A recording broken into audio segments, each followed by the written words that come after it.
चीज को अरे जाने दो यार, ठीक है, गोली मारो, अरे हटाओ यार, अरे करेंगे बाद में, ठीक है। तो एक तरफ है रिटेंटिव, जो जैसे मान लीजिए कि जो पॉटी रोक करके रखेगा, तो एकदम कठोर हो जाता है ना शरीर, तो उस टाइप से साइकोलॉजिकली समझिए कि हर चीज को रोक के कंट्रोल में लेना चाहेगा, कंट्रोलिंग होगा, ऑब्सेसिव होगा कि नहीं एकदम जुनूनी है, या होना ये होना है तो होना ही है, ठीक है। फिर कायदे आजम टाइप का होगा कि हर चीज एकदम कायदे से होना चाहिए उसके रूम में, कोई सामान इधर से उधर नहीं होना चाहिए, ठीक है। सफाई का बिल्कुल जो है ना, वो एकदम एकदम क्या बोलते हैं, सफाई का एकदम जो है हर एक मयार पार कर देगा वो, कोई भी उसका लिमिट नहीं रखेगा वो। तो वैसी चीजें हैं। एक्सपल्सिव में क्या है, एकदम जाने दो यार, अरे हटाओ यार, अरे गंदा है तो अरे क्या हो गया, गंदा है तो गंदा है तो क्या हो गया, तो क्या है एक्सपल्सिव। अब बोलिए कि अगर किसी को ऐसा लगता है कि उसमें दोनों क्वालिटी है, ऐसा लगता है आप लोगों में, या किस तरफ अपने आप का झुकाव नहीं पाते हैं नहीं, दोनों? नहीं, दोनों में से कुछ भी नहीं है।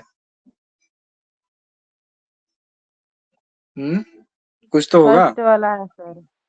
फर्स्ट वाला है, ठीक है, रिटेंटिव है। दूसरा एक्सपल्सिव जैसे है। रिटेंटिव वाले बच्चों को क्या होता है, मतलब यूजुअली क्या होता है इन जनरल, जो रिटेंटिव होते हैं उनको बचपन में टॉयलेट ट्रेनिंग के नाम पे बड़ा भय दिलाया होता है, ठीक है। उसका टॉयलेट हो गया गलती से, पूरा उसको डांटा जाएगा, "है, ऐसे किया वैसे किया", तो रिटेंटिव पर्सनैलिटी होता है। और एक्सपल्सिव होता है, छोड़ देता है, जहां गंदा फैला रहा है फैला रहा है, ठीक है, कोई कोई दिक्कत नहीं। तो इन दोनों के बीच में जो होता है ना, जब आप चलते हैं बैलेंस वे में उसको पेरेंटिंग करते हैं, तो फिर उसका क्या होता है कि बैलेंस पर्सनालिटी होता है। तो बैलेंस पर्सनालिटी में दोनों चीज होगा। वो मूड मूड पे रहेगा, कभी कहेगा अरे जाने दो यार, सब ठीक है, सब बढ़िया है, कभी उसको लगे नहीं नहीं ढंग से रहना चाहिए। तो इन दोनों के बैलेंस में उसका जीवन रहेगा, ठीक है। उसका लाइफ ओवरली ऑर्गेनाइज्ड नहीं होगा। ओवरली ऑर्गेनाइज्ड का मतलब एकदम एक एक चीज से रूम में घुसे ना तो पूरा एकदम स्टूडियो टाइप का लगेगा, लगेगा भाई साहब एकदम सारा किताब सब जींद लगा हुआ है, एकदम एक कायदे से 1 इंच किताब आगे पीछे नहीं है, एक तरीके से सब रखा हुआ है, तो देख लिया कि वो क्या गजब है, मतलब बेजोड़ है, सुंदरता बहुत है। लेकिन उसको कहते हैं ओवरली ऑर्गेनाइज्ड, ऑब्सेसिव। ओसीडी सुने होंगे आप लोग, ऑब्सेसिव कंपल्सिव सिंड्रोम, बार बार हाथ धोने का, बार बार सफाई करने का प्रवृत्ति है ना। कोई भी चीज थोड़ा सा भी गंदा है उसको साफ कर दिए। नया कपड़ा, जैसे व्हाइट कपड़ा है, तो जिसके पास ऑब्सेसिव ये चीज होता है उसको व्हाइट कपड़ा पहनने में बहुत दिक्कत होता है, जैसे मेरे में भी कुछ हद तक ऑब्सेसिव टेंडेंसीज है। तो हमको व्हाइट कपड़े पहनने में वाकई बहुत दिक्कत होती है, थोड़ा सा कहीं पे दाग या गंदा लग जाए ना, एक दिन हम पहन करके आए और उसके बाद हमको लगा कि नहीं एकदम पूरा इसको सरफ से एकदम साफ करो, ये करो, थोड़ा सा भी एकदम स्पॉटलेस हमको चाहिए। अब भागलपुर वैसा शहर है नहीं, इतना प्रदूषित है कि भागलपुर में सफेद कपड़ा पहनना पाप के जैसा लगता है। तो ये मतलब एक बहुत ये चीज है। अबे आपको सफेद कपड़ा पहनना पसंद है तो आप भागलपुर में मत रहिए, दूसरी जगह रहिए फिर। तो इस तरीके की चीजें जैसे है, ऑब्सेसिव है, ये क्या हो रहा है, ऑब्सेशन के जोन में जा। और केयरलेस वाले जोन में क्या हो गया कि जान ही रहे, केयरलेसनेस तो जान रहे हैं। तो एक्सपल्सिव और रिटेंटिव, इसको अच्छे से समझ लिए हम लोग। अब आते हैं तीसरा फैलिक स्टेज में। कल लाल से लिखे थे, आज उजला से लिख रहे हैं। Phallic stage. फैलस का मतलब क्या होता है? फैलिक स्टेज बना है फैलस वर्ड से, ठीक है। फैलस का मतलब होता है रिप्रोडक्टिव ऑर्गन, ठीक है। मेल रिप्रोडक्टिव ऑर्गन मेनली होता है इसका मतलब, रिप्रोडक्टिव ऑर्गन, ठीक है, ऑफ मेल। इन जनरल इसका ग्रीक वर्ड है शायद फैलस, तो उसका यही अर्थ है। तो इसका मतलब क्या है, अर्थ शाब्दिक अर्थ वही है, लेकिन हम लोग के साइकोलॉजी में क्या होता है, अर्थ चेंज हो जाता है। तो रिप्रोडक्टिव ऑर्गन ऑफ मेल के में जो है ना, मेल हटा दीजिए, ठीक है, केवल रिप्रोडक्टिव ऑर्गन रख दीजिए, यानी कि जेनाइटल्स, यानी कि हमारे शरीर का वो अंग जिससे जन्म, है ना, नए लाइफ का जन्म होता है, जिसके लिए वो रिस्पॉन्सिबल है। तो वो जो सैक्रेड ऑर्गन्स हैं उनको जो है कहा जाता है फैलस, ठीक है। तो फैलिक जोन हो गया। अब यहीं पे कॉन्फ्लिक्ट आता है फैलिक स्टेज में, ओडिपस कॉम्प्लेक्स और इलेक्ट्रा कॉम्प्लेक्स, ठीक है।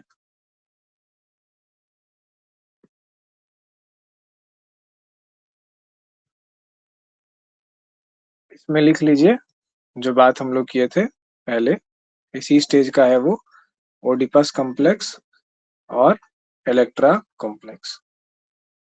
तो ये फैलिक स्टेज क्या होता है, फैलिक स्टेज होता है 3 से 6 साल के बीच में, 3 to 6 years के बीच में, ठीक है। अब बोलिए कि सर इस टाइम पे तो इतना बच्चा में कैसे जो है ये ओडिपस कॉम्प्लेक्स और इलेक्ट्रा कॉम्प्लेक्स डेवलप हो रहा है, देखिए बात को समझना है। हम लोग का ब्रेन जो है ना, हम लोग का सिंगल ब्रेन नहीं है। हम लोग देखते सोचते हैं कि ब्रेन जो है ना हम लोग का एक सिंगल है, एक दिमाग है। दिमाग एक नहीं है। दिमाग जो है ना, एक यूनिवर्सिटी की तरह है जिसका अलग-अलग डिपार्टमेंट है, और कुछ नया डिपार्टमेंट खुला है और कुछ डिपार्टमेंट बहुत पहले से है। जैसे हिंदी डिपार्टमेंट बहुत पहले से है। नया डिपार्टमेंट खुलने वाला है डेटा साइंस का, जो श्रीमान अपने वीसी साहब बोल रहे हैं हर साल से, लेकिन खोल नहीं पा रहे। तो वैसे कुछ डिपार्टमेंट नया है, कुछ डिपार्टमेंट पुराना है। जैसे बीबीए है, एमसीए डिपार्टमेंट है, ये रिसेंटली जो है नया डिपार्टमेंट है। ठीक है, स्टैट्स जो है, कमर्शियल स्टैट्स नया डिपार्टमेंट खुला है टीएमयू में। तो ये सब बिल्कुल नए नए डिपार्टमेंट्स हैं। तो नया जो डिपार्टमेंट है उसका काम काज क्या होगा, नया होगा। तो हम लोग के ब्रेन में भी जो है ना, हम लोग के पास एक एनिमल ब्रेन है और एक क्या है, ह्यूमन ब्रेन है। ह्यूमन ब्रेन जिसको नियो कॉर्टेक्स कहते हैं, ब्रेन का आगे का हिस्सा जो हम लोगों का बड़ा पाया जाता है। बाकी सारे जानवरों में देखिए आगे का हिस्सा कपाल के जो है, हम जिसको कपाड़ कहते हैं ना हम लोग, तो उसको हिंदी में एक्चुअली में कपाल कहते हैं। कपाल यानी फोरहेड। तो फोरहेड का हिस्सा हम लोग जानवरों का बड़ा प्रोमिनेंट पाया जाता है। बकरी का देखिए तो फोरहेड होता है क्या? नहीं होता है। बंदर का देखिए फोरहेड नहीं होता है। आईब्रो के पास से ही तनी वो पीछे से धसा हुआ होता है, वहीं से हेयर होता है उसका। तो फोरहेड हम लोग का बड़ा होता है क्योंकि है ना, बहुत बढ़िया है। कहीं कोई दिक्कत नहीं, और ऐसा वो सोच भी नहीं सकता है, कर भी नहीं सकता है। फिर भी कुरकुरी और खुजली जो है बढ़ता है दोनों जेंडर को। क्यों बढ़ता है? वही है एनिमल ब्रेन। ठीक है।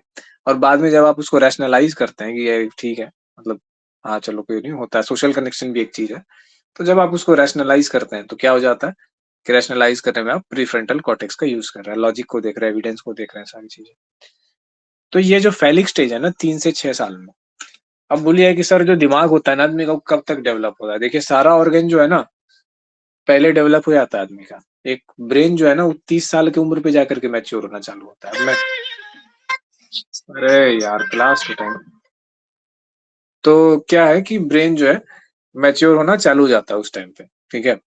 तो मैच्योर होना जब चालू हो जाता है ब्रेन 30 के एज में, मैच्योरिटी उसकी प्रॉपर हो जाती है। तो मैच्योर होने का क्या मतलब है?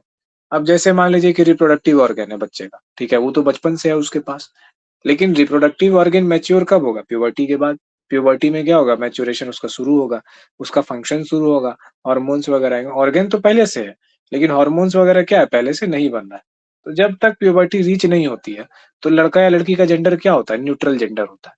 ऑर्गन होता है उसके पास, लेकिन उस ऑर्गन का कोई ये नहीं है, वो जेंडर न्यूट्रल है एक तरीके से। बच्चा जैसे तो छोटा होता है, शिशु होता है, लड़का हो या लड़की हो एक बराबर है। तो उसमें जेंडर का डिस्टिंक्शन नहीं है। लेकिन ऐसा क्या होता है कि जो शरीर में चेंज आता है, भावनाओं में चेंज आ जाता है ना, व्यक्तित्व में चेंज आता है प्यूबर्टी के बाद। तो आप में एक नया चीज अनलॉक होता है। तो वैसे ही जो ब्रेन का मैच्योरेशन है, ब्रेन के सामने वाला हिस्सा प्री फ्रंटल कॉर्टेक्स, फ्रंटल का मतलब फ्रंट, प्री का मतलब फ्रंट से पहले, तो फ्रंट से भी पहले यानी कपाल के पीछे का हिस्सा। ठीक है। कौन आ रहा है क्लास में? कोई नहीं है। तो ऐसी चीजें जो है होती जाती है। तो जब उस टाइम तक आपका जो है ब्रेन मैच्योर होगा, तो समझिए कि उसके पहले जो डिसीजन होंगे, 30 के पहले जो डिसीजन होंगे, उसमें ईड का पार्ट ज्यादा होगा। ठीक है ना? ईड का पार्ट ज्यादा होगा, रैशनलाइजिंग चीज कम होगी। जैसे जैसे आदमी 30 के नजदीक पहुंचता जाता है, तो थोड़ा प्रैक्टिकल और रैशनलाइज होता जाता है। उसके पहले ईड वाले जोन में होता है, ये करना है तो करना है, नहीं करना है तो नहीं करना। जो जिद्दी आदमी होता है, देखते होंगे, ईडो की बहुत ज्यादा प्रधानता है। अब जिद्दी आदमी 30 अप्रोच कर गया, अब जिद्दी को बुद्धि भी आ गया, तो सबसे खतरनाक कॉम्बिनेशन है। अब वो जिद को पूरा करने के लिए बुद्धि लगाएगा। ठीक है। तो अच्छा है कि अगर आप में जिद है, ठीक है, और तो उस जिद को बरकरार रखिए, सुधर मत जाइए। दुनिया कहेगा कि सुधर जाओ, नहीं, सुधरना तो पाप है। ठीक है। दुनिया अगर कहे सुधरने तब मत सुधरिए, अब अपना अंतर्मन कहे सुधर जाओ तब सुधर जाइए। क्या टुक टुक कर रहा है हर बार? कोई नोटिफिकेशन तो नहीं आ रहा है? कोई क्लास ज्वाइन करने की कोशिश कर रहा है क्या बार बार?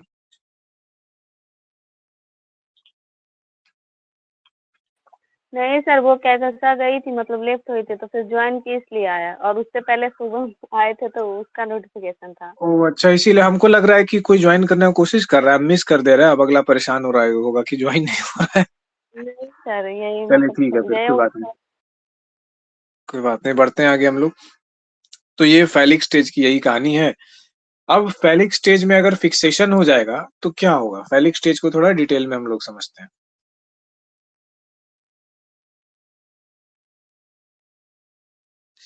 तो अब देखिए, फैलिक जो स्टेज होता है, इस टाइम पे क्या होता है ना कि बच्चा को अच्छा लगने लगता है अपना जेनिटल छूने में, ठीक है? तो चाहे लड़की हो या लड़का हो, वो क्या करेगा, इचिंग करेगा वहाँ पे, खेल-खेल में ऐसे करेगा। लोगों को ऐसे जैसे लड़का लोग होता है, तो क्या होते थे कि पता नहीं मतलब मेरे बारे में बड़े लोग कहते हैं, हम भी कहते थे कि जैसे बच्चा लोग होता है ना बदमाशी करता है, तो हमको कुछ नहीं पता था क्या है, नहीं है। पर हम ना मतलब लोगों को ऐसे चिढ़ाने के लिए ऐसे जाते थे ना, हमको चिढ़ाना होता था किसी को ऐसे टुल्लू दिखा करके भाग आते थे हम, ऐसे करके, चिढ़ा करके और हमको मारने दौड़ता था तो फिर पकड़ में नहीं आते थे। किसी को जाएँगे, "एगो चीज़ देखेगा? एगो चीज़ देखेगा?" "हाँ, क्या?" और जो है मौसी लोग को बहुत परेशान करते थे, "मौसी, मौसी एगो चीज़ देखोगी क्या?" ऐसे कहे टुल्लू दिखा दिए चिढ़ा करके। तो बच्चा में कोई माइंड गंदा नहीं होता, लेकिन क्या होता है कि फ़नी लगता था। अब लोग भी हँसते थे, तो फ़नी लगता था तो नौटंकी करते रहते थे। तो ये जो चीज़ है ना कि ये आपका फ़ोकस जो है सबकॉन्शियसली कहाँ चला जाता है, उस जगह पे चला जाता है। वो मेंटल प्लेज़र कहिए उसको या उस जगह को टच करने से जो है ना, वो बढ़िया महसूस होता है। अब जैसे गले में खुजली हो रहा है, ठीक है? तो ऐसे-ऐसे 4 बार खुजला दिए, तो बढ़िया लग गया, हाँ, चलो ठीक है, संतुष्टि हो गया। तो ये कुछ ऐसी चीज़ है, इसको सेक्सुअलिटी से नहीं जोड़ा जाए इस टाइम पे। क्योंकि ये 3 टू 6 ईयर में जो है ना, सेक्सुअलिटी वाली वो चीज़ नहीं होती है। लेकिन क्या है, सबकॉन्शियस वे में इन्फॉर्मेशन आपके पास रहता है। आपका बॉडी जो है ना तैयार नहीं हुआ है उस चीज़ के लिए, बॉडी में वो फंक्शन अभी अनलॉक नहीं हुआ, लेकिन सबकॉन्शियस मेमोरी कहीं न कहीं रहती है। ये इसी बात की तरफ पिन पॉइंट करती है कि हर एक इंसान के पास जेनेटिक मेमोरी है। कुछ छोटे बच्चों को नींद में, ठीक है? जो मतलब कि 3 से 6 साल के बच्चों को नींद के टाइम पे या फिर सोने में सेक्सुअल एक्टिविटी को करने के मोशंस जो होते हैं, वैसे रेप्लिकेट करते हुए देखा गया है, ठीक है? अचेतना अवस्था में या फिर ऐसे जब एकदम छोटे होते हैं, बोल नहीं पाते हैं, तो वो खुश हो रहे होते हैं ऐसा करके। तो ये देख कर के लोगों को लगता है कि हे देखो, ये बचपने से जो है ना काबिल पैदा हो रहा है इस तरीका, ये बड़ा होगा तो क्या करेगा? अभी इतनी वो है, इसको ना ऑर्गन डेवलप हुआ है, ना हार्मोन। तो आम आदमी इसको ऐसे सोचता है, लेकिन ऐसी बात नहीं है। बात क्या है कि सबकॉन्शियस में उस इन्फॉर्मेशन को लेके आ रहा है। जैसे एनिमल है, आदमी को तो कहिए है कि नहीं आदमी बिगड़ जाता है ना फ़िल्म देख कर के, ये सब चीज़ सीख लेता है। जानवर कहाँ से सीखता है? उसको तो कोई फ़िल्म नहीं है दिखाने वाला, उसको तो कोई नहीं है बताने वाला। कभी नहीं देखा हो मान लीजिए ऐसे करके एक आप अकेला जानवर रखे हैं अपने घर में, बकरी रखे हैं, गाय रखे हैं, खरगोश रखे हैं, ठीक है? वो कभी नहीं इस चीज़ को जानता हो, फिर भी मेल फीमेल होगा तो रिप्रोड्यूस करेगा। कैसे उसको ये इन्फॉर्मेशन मिला? तो ये चीज़ क्या है कि आपके में जेनेटिक वो फंक्शन आ रहा है बचपन से। तो वो हमेशा से रहता है। तो उसी का एक जो है ना छोटा-सा ग्लिम्प्स इस वक़्त फ़ैलिक स्टेज में देखने के लिए मिलता है, ठीक है? तो ये क्या है कि यहाँ पे जो सेक्सुअलिटी है वो एडल्ट के सेंस में नहीं है। यहाँ पे क्या है क्यूरियोसिटी और बॉडी अवेयरनेस के फॉर्म में, ठीक है? तो इसको लिख देते हैं sexuality not in form of not in form of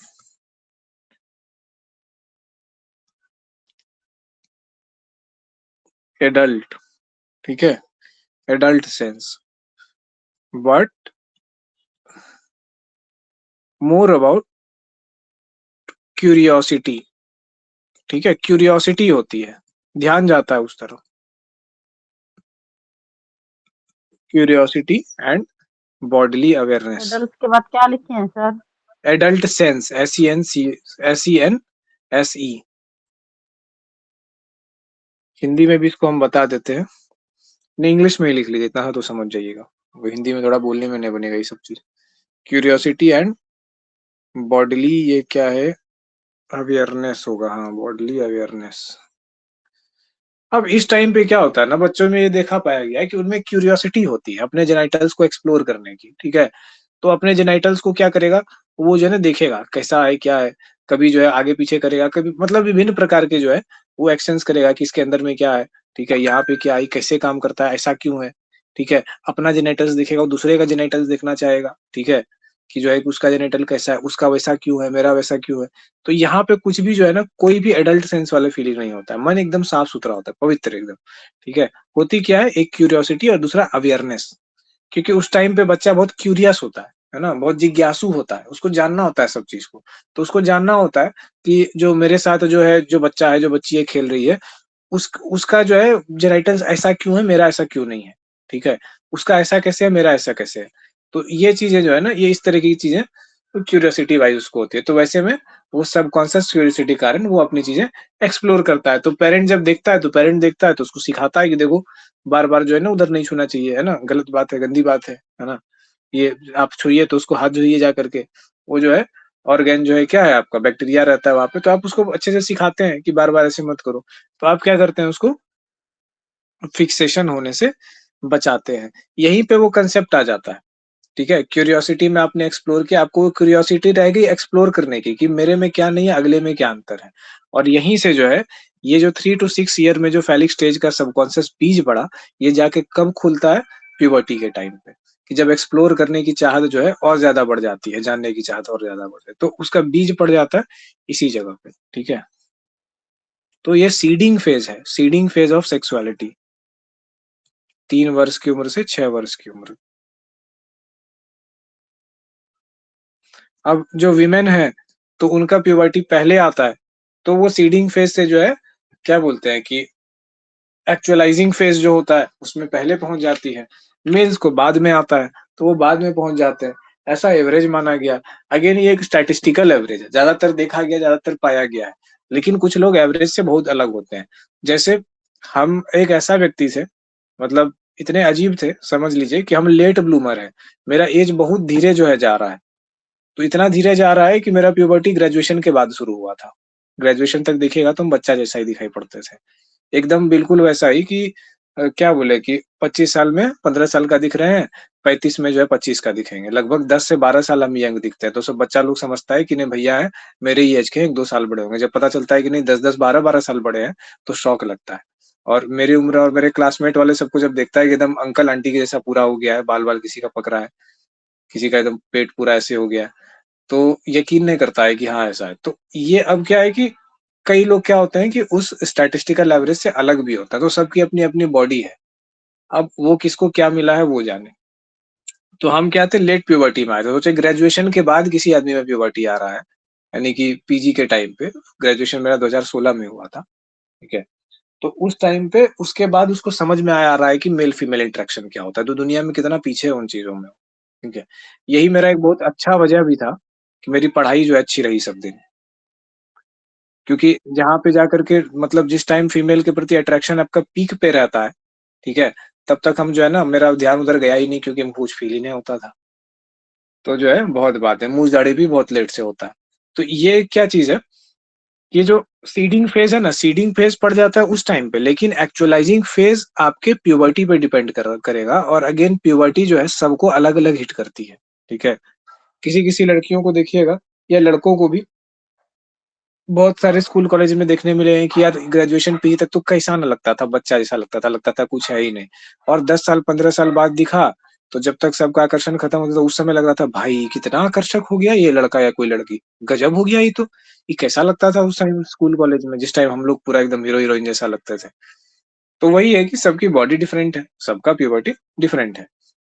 तो सबका सीडिंग फेज़ ऑफ सेक्सुअलिटी जो है सेम है, लेकिन एक्चुअलाइज़िंग फेज़ जो है ना डिफरेंट है। ये सेम है। एक्चुअलाइज़िंग फेज़ क्या होगा डिफरेंट है।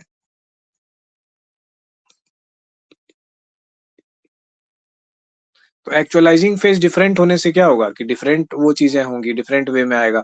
हमको प्यार-मोहब्बत इतना बाद में समझ में आया ना जब सब लोग लाइन मार-मार के मेरे ऊपर थक गया, ठीक है?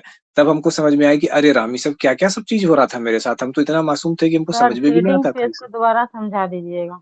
सीडिंग फेज़, हुँ। सीडिंग फेज़ का मतलब होता है बीज, ठीक है? सीडिंग फेज़ मतलब बीज पड़ गया कोई एक बिहेवियर का। तो ये जो है ना, ये जो फ़ैलिक स्टेज है, 3 से 6 वर्ष की उम्र में, इसी टाइम पे माइंड में सेक्सुअलिटी का बीज पड़ गया। कैसे पड़ गया? कैसे क्योंकि आपका फ़ोकस जो है कहाँ हो गया? रिप्रोडक्टिव ऑर्गन पे, ठीक है? जो जेनाइटल है, जो सेक्रेड ऑर्गन्स हैं, जो कि जीवन को पैदा करने के लिए हमें ईश्वर ने दिए हैं, तो उन सारे सेक्रेड और पवित्र जो हमारे ऑर्गन्स हैं, उन पर फ़ोकस चला गया।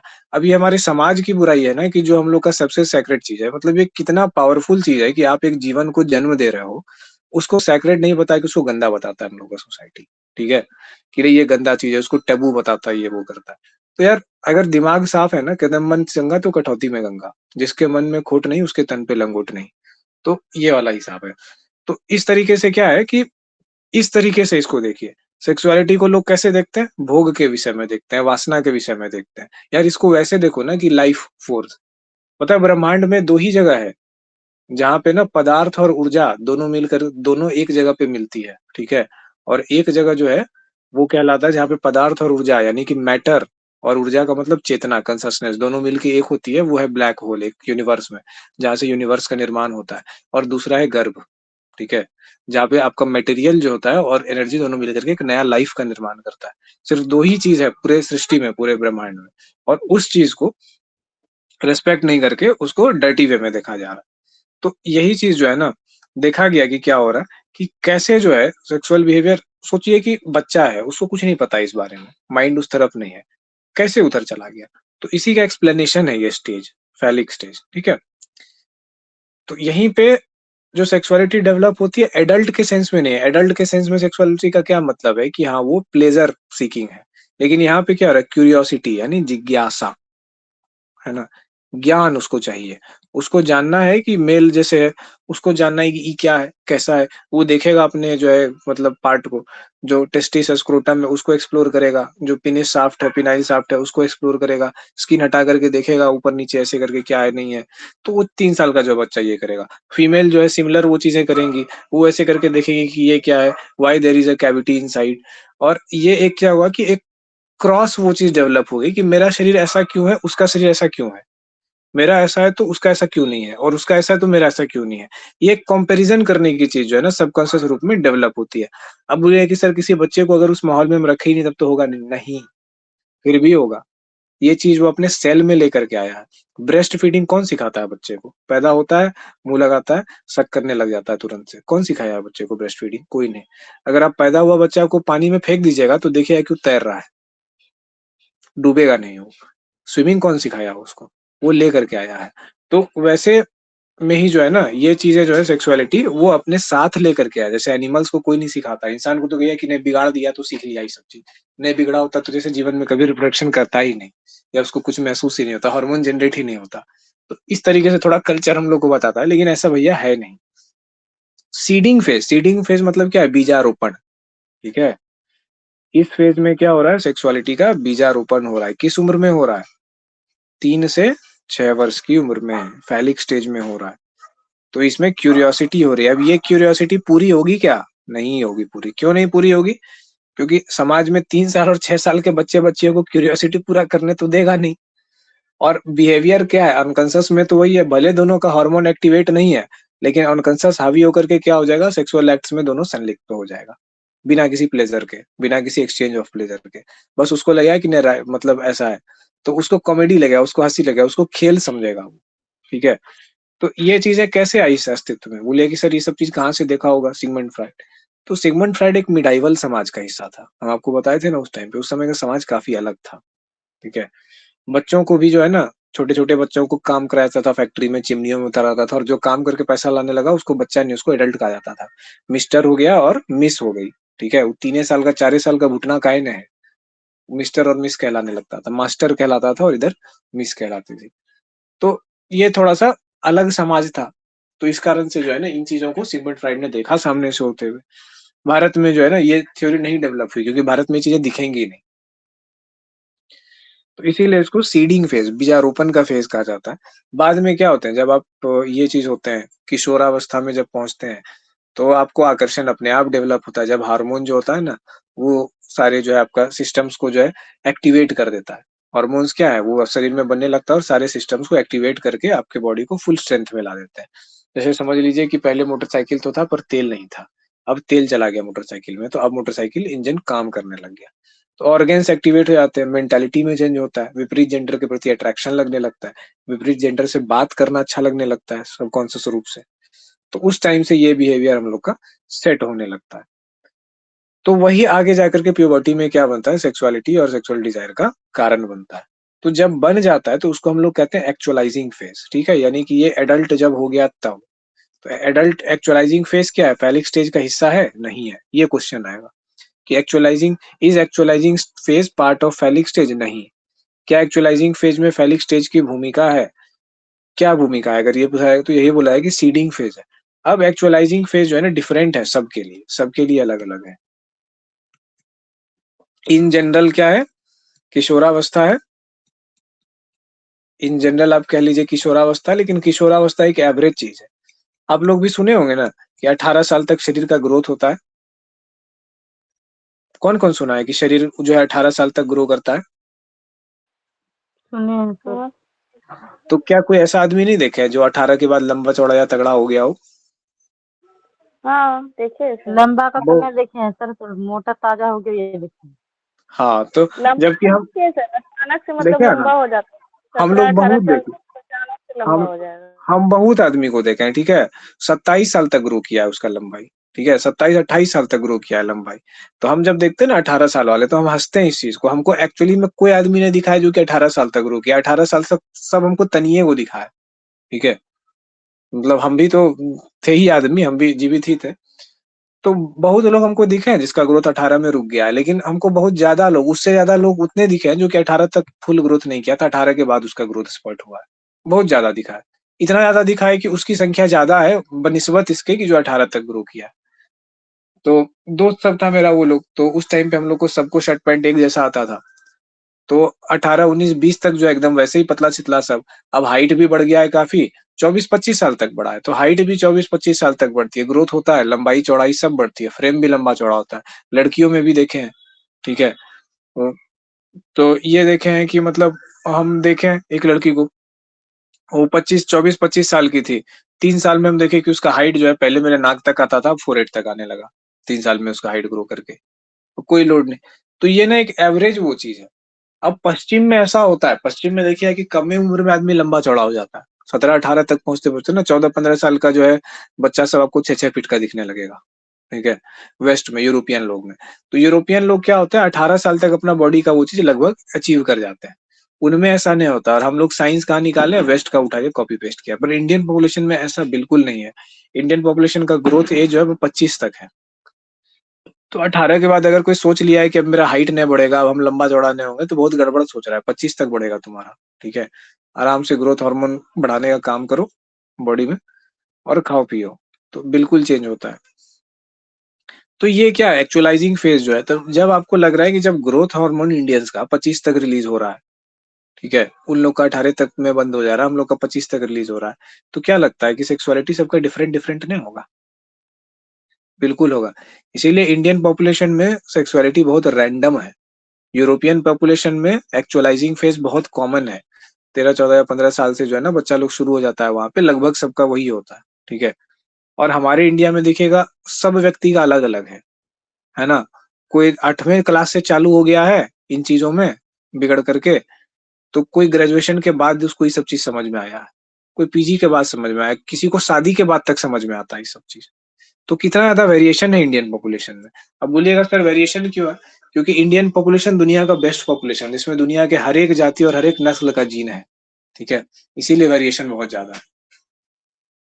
इसीलिए वो जो चेंज होता है ना, लगभग देखिएगा कि वेस्टर्न में, यूरोप में, जहाँ पे एक जैसा जेनेटिक पॉपुलेशन है, वहां पे सबका सेक्सुअल बिहेवियर लगभग एक जैसा रहेगा। इंडिया में बहुत अलग है, ठीक है। कोई देखिएगा कि किसी का जो है ना, वो कहते हैं कि एक्चुअलाइजिंग फेज किसी का बहुत जोर से आता है कभी कभी, ठीक है। तो किसी को देखिए है कि बड़ा बचपन में स्कूल कॉलेज में तो बड़ा स्वामी टाइप का था ये लड़का, और लड़की जो है एकदम सीधा टाइप का। अब क्या हो गया, क्या कुछ साल बीता नौकरी वोकरी में, या कभी क्या क्या उसको एक्चुअलाइजिंग फेज मारा इतना जोर से कि अब तो वो जो है ना एकदम सीधा का सीधा एकदम कामदेव और अप्सरा जैसा हो गया, एकदम इक्विवेलेंट। एकदम जो है ना कोई सीमा ही नहीं जान रहा है भोग का। तो लोग शौक रहे हैं, ई लड़की जो इतना शाय थी, इतना ये थी गलत, तो ये ऐसा हो गई है कि भाई साहब एकदम जो है ना पूरा ये, और ई लड़का।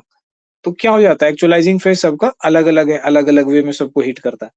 तो इसीलिए, लेकिन ये क्या सीडिंग फेज जो है ना, ये सबका कॉमन है, 3 to 6 years। अब सीडिंग फेज भी किसी का आगे पीछे हो जाए तो थोड़ा बहुत हो सकता है, लेकिन ये बहुत ज्यादा नहीं हो सकता। एक्चुअलाइजिंग फेज में बहुत ज्यादा वेरिएशन है। जो हम ही अपना एग्जांपल है कि लेट ब्लूमर कहा जाता है, जिसको सब कुछ लेट से होता है, उम्र भी लेट से होता है, प्यूबर्टी भी लेट से होता है, एज भी होता है। मेरे एक भैया हैं जो कि मतलब उम्र कैद काटे काट के आए हैं स्मगलिंग में, ये चचेरे भैया थे। तो एक बार एनआईए रेड किया मेरे घर के ऊपर। तो रेड किया तो हम लोग, चचेरे भैया तो यहाँ का एड्रेस डाल दिए थे हम लोग के घर का, यहाँ पे रहते थे पहले। तो एनआईए जब रेड करके आया ना पकड़ने के लिए, तो क्या होता है कि वो हमको देखा तो हमसे भी बातचीत किया, हम नॉर्मली बातचीत किए तो पूछा कि उस टाइम हम इग्नू से पीजी कर रहे थे। तो हम बोले कि हम पीजी कर रहे हैं। तो हमको देख के ही बोलता है पीजी कर रहा है। सब लोग शॉक में रह गए। वो देखिए तो इसको देख के लग रहा है 9th क्लास का बच्चा है। पीजी कर रहा है सर, देखिए सोचिए। बोले हाँ, ऐसा ही है।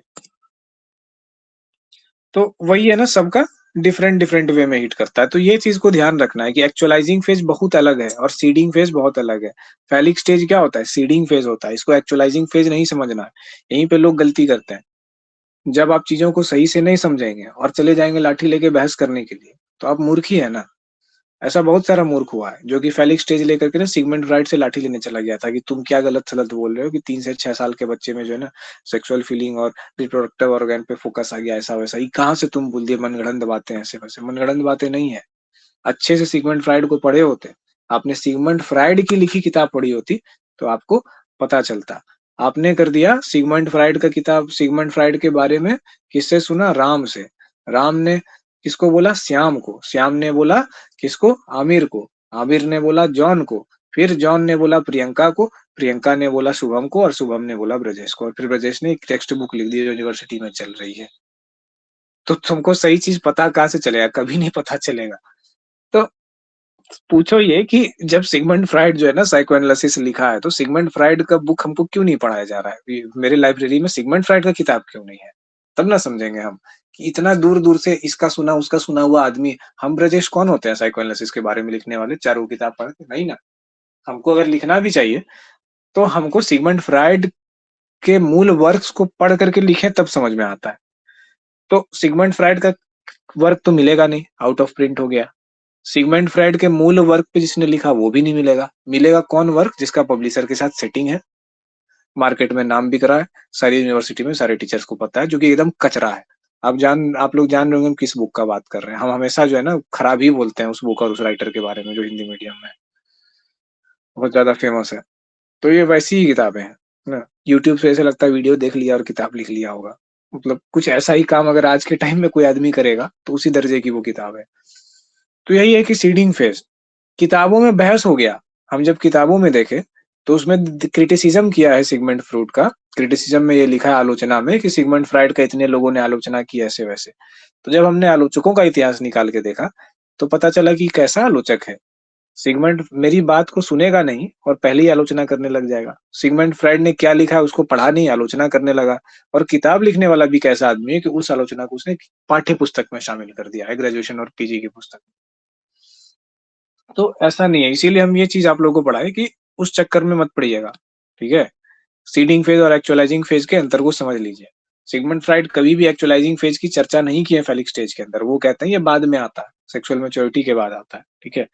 तो ये एक चीज है, याद रखिएगा। ये नहीं मिलती है किसी किताब में जल्दी।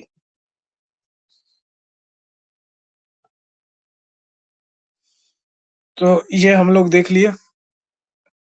यहाँ पे जो है ओइडिपस कॉम्प्लेक्स और इलेक्ट्रा कॉम्प्लेक्स में देखे तो ओइडिपस कॉम्प्लेक्स में क्या है? वही समझ लीजिए मातृ प्रेम वाला हिसाब है ना। पिता को जो है शत्रु मान रहा है, माँ से प्रेम कर रहा है। और इलेक्ट्रा कॉम्प्लेक्स में क्या है? पीनिस एनवी है। पीनिस मतलब पावर। ठीक है? हमें भी लिंग होता तो हम भी पावरफुल होते हैं। हमें जीवन में हमें पावरफुल होने के लिए क्या चाहिए? लिंग चाहिए। हमें कंप्लीट होने के लिए क्या चाहिए? लिंग चाहिए। सेक्सुअल बिहेवियर क्या होता है इसकी तरफ? वो चीज होता है। इसका साइकोलॉजिकल इफेक्ट क्या होता है? जब वुमेन सेक्सुअली एक्टिव हो जाती है तो उसमें बोल्डनेस आ जाता है। ठीक है? उसमें मैस्कुलिन ट्रेट्स आ जाता है। ठीक है? और फिर हमारे ऐसा पकड़ने वाला आदमी पकड़ लेता है। कितना झूठ बोलोगी तुम हमसे? हमको सारे जो है ना मेल के गुण तुम्हारे में दिखाई दे रहे हैं, वो तुम्हारे साइकी में अनलॉक कैसे हुआ? अगर तुम्हारे आसपास मेल फ्रेंड्स नहीं है, वो नहीं, वो आया कहाँ से तुम्हारे में? अब अपने लाइफ का कहानी खुद बताओगे। हम गुड लिसनर है, हम सुन रहे होंगे, हमको पता चल रहा होगा कि बंदा कहाँ पे झूठ बोल रहा है, कहाँ पे सही बोल रहा है। ठीक है? तो हर आदमी को क्या है कि सामने एक बढ़िया पिक्चर प्रेजेंट करना होता है अपना। हम कहते हैं क्या जरूरत है बढ़िया पिक्चर प्रेजेंट करने का? सब तो दुष्ट ही है, सब तो बुरा ही है। बोल दोगे हम इतने बुरे हैं, हो गया हमसे जो जो जा। तो ये जो है ना पीनिस एनवी, ये फीमेल बिहेवियर को मॉड्यूलेट करता है। देखे होंगे। इसी का एक मैनिफेस्टेशन है CD cross dressers. Cross dressers क्या है?